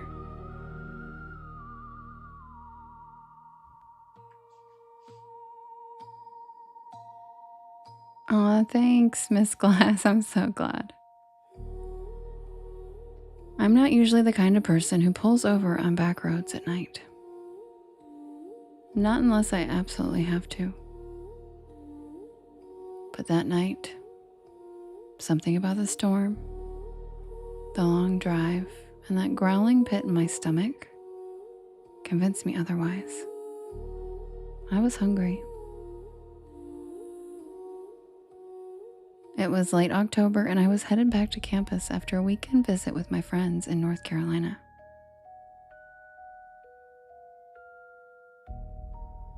I had a midterm on Monday, and my plan had been to drive straight through. 5 hours, no stops. Matt, what's an image of a ghost? Wait, what? That's what it means? Oh my God. Faust, you're so cool. He's so cool. What does that even mean? Oh my God. It just got cooler. What? Anyway, I had a midterm on Monday and my plan had been to drive straight through. 5 hours, no stops. Mad. Mad. But then came the rain. One of those cold, slanted, whispery rains that creeps into your bones and makes the windshield wipers sound like a heartbeat. I had taken the wrong exit, trying to bypass traffic, and I ended up on a 2-lane back road, surrounded by nothing but pine trees and power lines. Thanks, Halls. And that's when I saw the neon sign.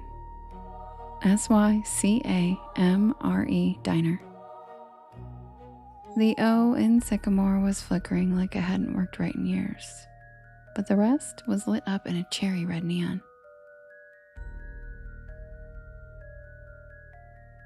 A tiny beacon in the middle of nowhere. Ooh, really? Bed of dust? I love that. I love Poe. I figured I'd grab a quick bite, maybe some coffee, check my map, and get back on the highway. But I should have just kept driving. I should have known something was off the second I stepped inside. The bell over the door jingled, but not like a normal bell. It made this sharp metallic ping that echoed longer than it should have. The air inside was warm, almost too warm, and it smelled like grilled onions and pancake syrup. The place looked like it had been yanked straight from 1957. Thank you, Nehemiah. Checkerboard floor, red vinyl booths, a long counter with spinning stools, even a jukebox in the corner that looked like it hadn't worked in decades. Thanks, Holly. And the people, they all stopped and looked at me the second I walked in. Not in a rude way, just quiet, like they weren't expecting me. Like I'd walked into the middle of a sentence that no one wanted to finish. I know, it's so cute, isn't it? A waitress, tall, with a beehive hairdo and a light blue uniform, smiled and waved me over. You get caught in the rain, sweetheart, she said, handing me a laminated menu.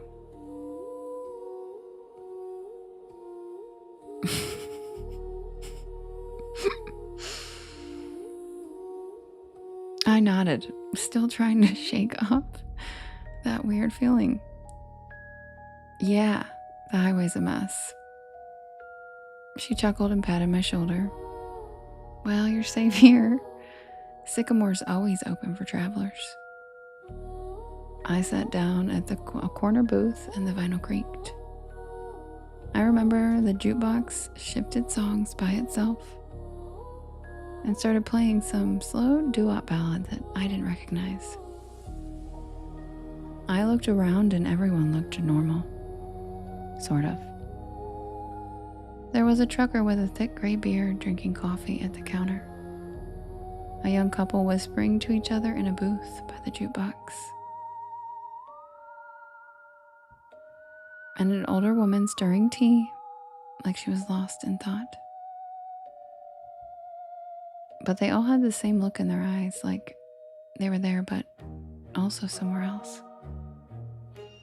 Like they were watching me out of the corner of their eyes even when they were looking down. The waitress came back with coffee, strong, hot, and surprisingly good. And I ordered a grilled cheese with fries. Simple, safe. She wrote it down with one of those clicky pens and said, "Don't worry, it's on the house tonight." No, Rachie, that's not the same guy. That was my second red flag. No diner just gives food away.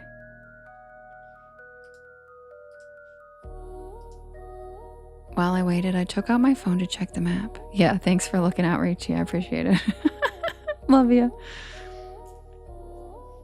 No signal, and I mean nothing. No bars, no Wi-Fi, not even GPS. Just a blank screen with a spinning wheel.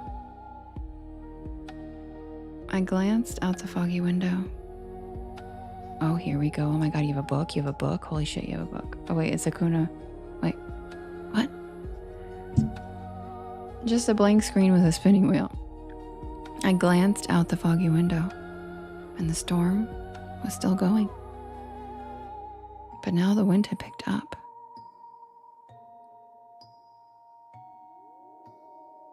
I could see the power lines swaying like jump ropes in the dark. Thanks for the follow, Raymond. But the diner stayed perfectly lit. Not even a flicker. The food came fast. Too fast. Like under 5 minutes. But it looked amazing.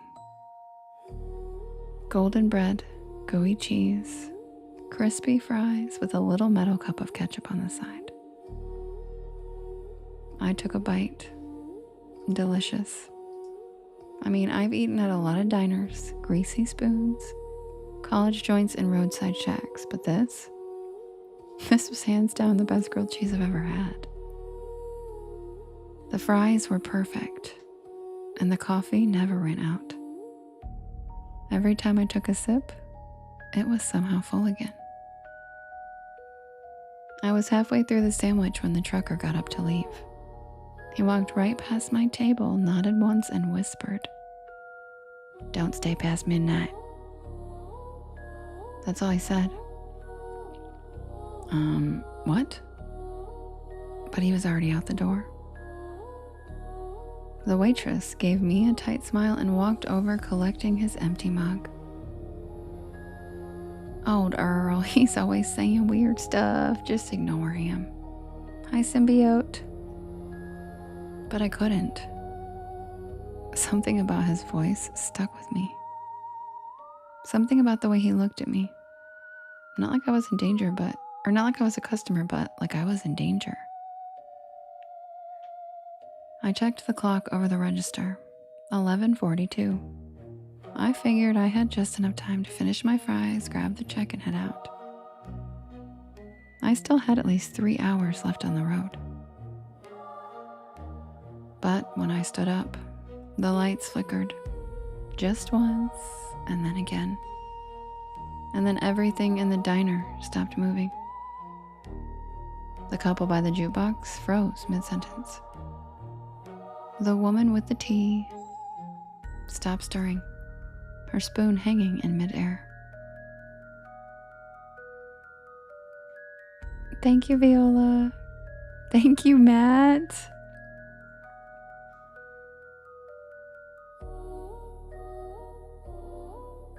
The waitress, her hand reached out for a mug, just stopped. Like someone hit pause on the entire scene. I took a step back and the jukebox buzzed, glitched, and restarted a new track. Foz told you to send the DJ. I could still move, but no one else could. And then I heard it.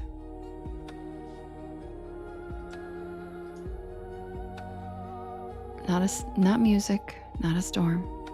A voice, not coming from anyone I could see. Just a whisper that seemed to echo from the walls themselves.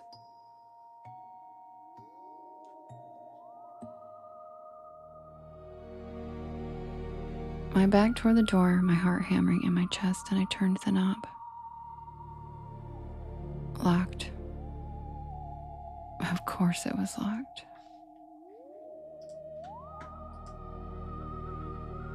I tried the windows, but they were sealed shut.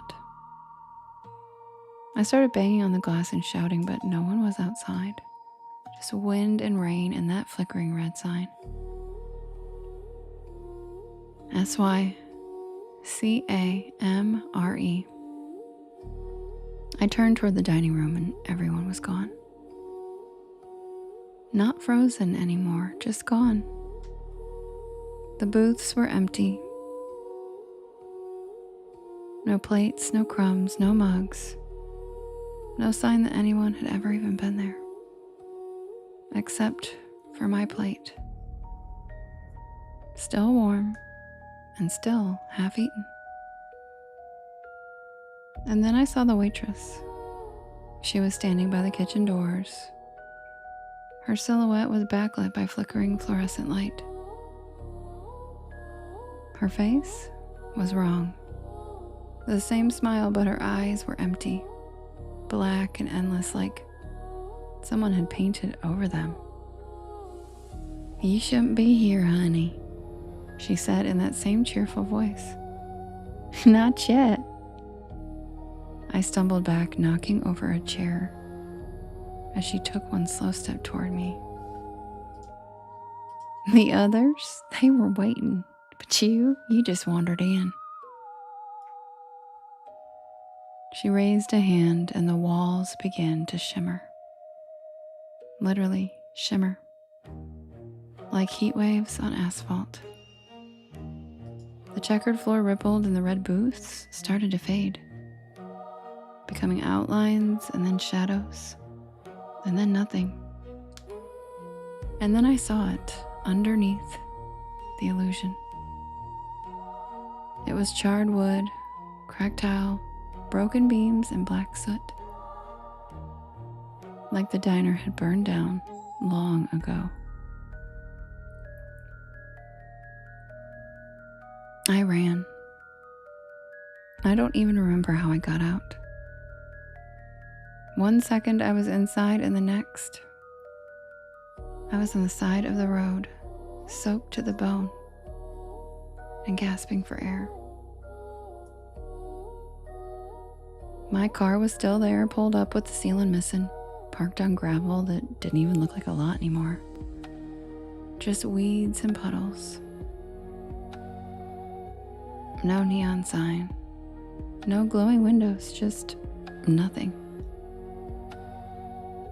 I drove back to campus that night in silence. No music. No Porch Lore podcast.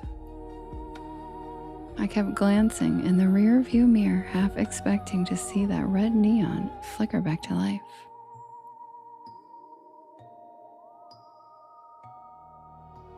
Sure, you caught it. Pull up with my ceiling missing. I didn't tell anyone. Not for weeks.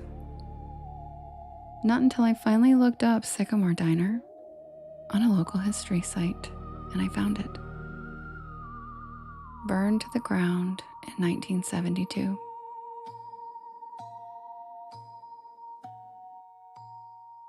A gas leak. The whole place went up at midnight. And everyone inside was killed. 5 patrons, a waitress, and a cook. The photo in the article. The same checkerboard floor. The same red boots. The same neon sign. SYCAMORE. And in the corner of the photo, that same waitress, smiling.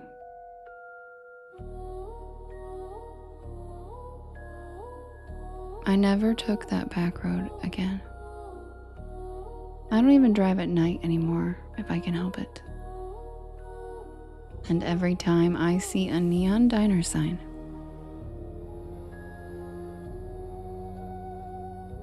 something in me flinches just a little. Because I know I was there. And I know I wasn't supposed to be.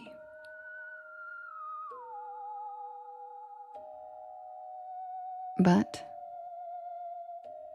the part that keeps me up sometimes,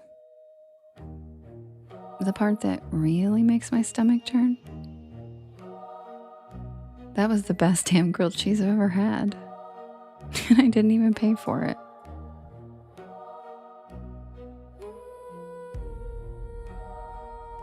And that's the tale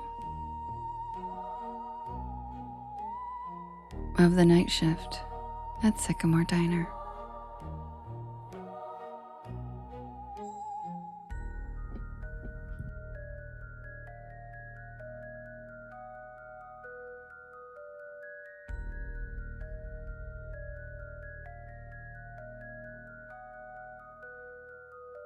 Okay, Porch Pals, so we're gonna move all our porchy booties over to Lisa's live. Lisa, I just realized you said you're 18 plus, so I don't think you can come up as a co-host to trade over. And I understand that you have to do that. So what we're gonna do is I'm just gonna pin her, and then slowly you guys trinkle over to her. And I'll meet you guys over there because I'm gonna come hang out in her live too. So Lisa, say hi, and then of course, Glassette. Thanks, guys. I love you guys. Yeah, there she is. Okay, I'm going to pin her right here. Venus, we're going over to Lisa's. She's doing a new time slot for people after this time frame. So we're going to go over and support her because it's like super early in the morning in Scotland and she's doing it for us American friends. Yep, we'll see you guys in Lisa's clan. She's right there, pinned. Yeah, Fowls, you can meet us over there. She said she has snacks and shots. She's not live yet, probably, because she's still in here. So she'll be live in about 5 minutes, probably, whenever she gets it cranked up. And thank you guys for the cute gifts tonight and all the tapping and all the love. You're in Scotland, right? Meow Halls? That's amazing. Okay, Connor, sweet dreams. Thanks for being here. She's pinned right there, Turtle. Lisa, creepy Glasgow girl. Perfect, guys.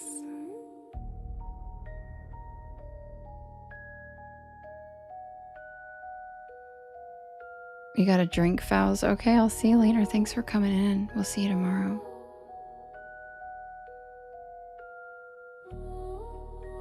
You don't see what point what will be?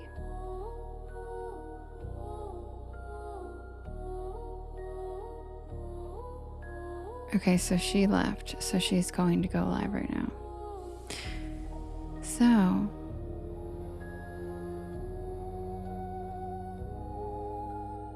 you were grilled for lagging on my friend to listen to Devin all night. You did what with your friend? Lagging on your friend, what does that mean? And you didn't have to do that. It is Saturday night. You could like hang out with your friends. I was trying to find Lisa again to pin her one more time, but I can't. This is not something I'm good at. Finding them in the chat. It's so many.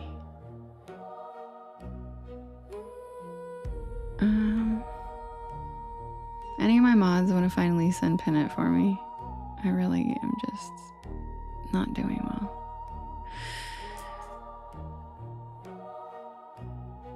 Yeah, Holly. Woohoo! Thank you, Matt. I appreciate you. There it is. It's pinned. Thank you so much, Justin. This is the last time I'm pinning it, so hurry up and grab it, guys. Hurry up and get it. And eat him. I am 700 years old. How old are you? Yes, I'll see y'all over at Lisa's. She's a delight. I promise you guys are gonna love her.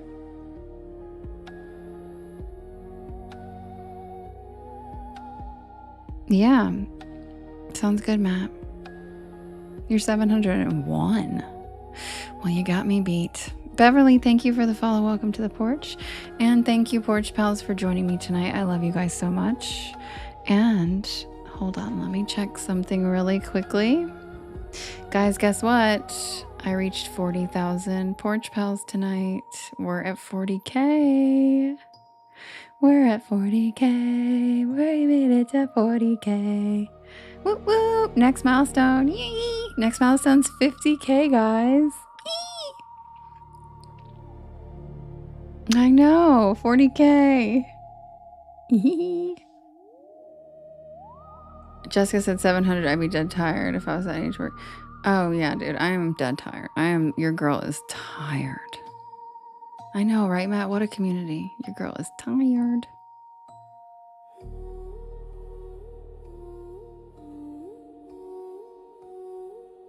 Wait, you have a porch apartment? What? I don't know what you're talking about.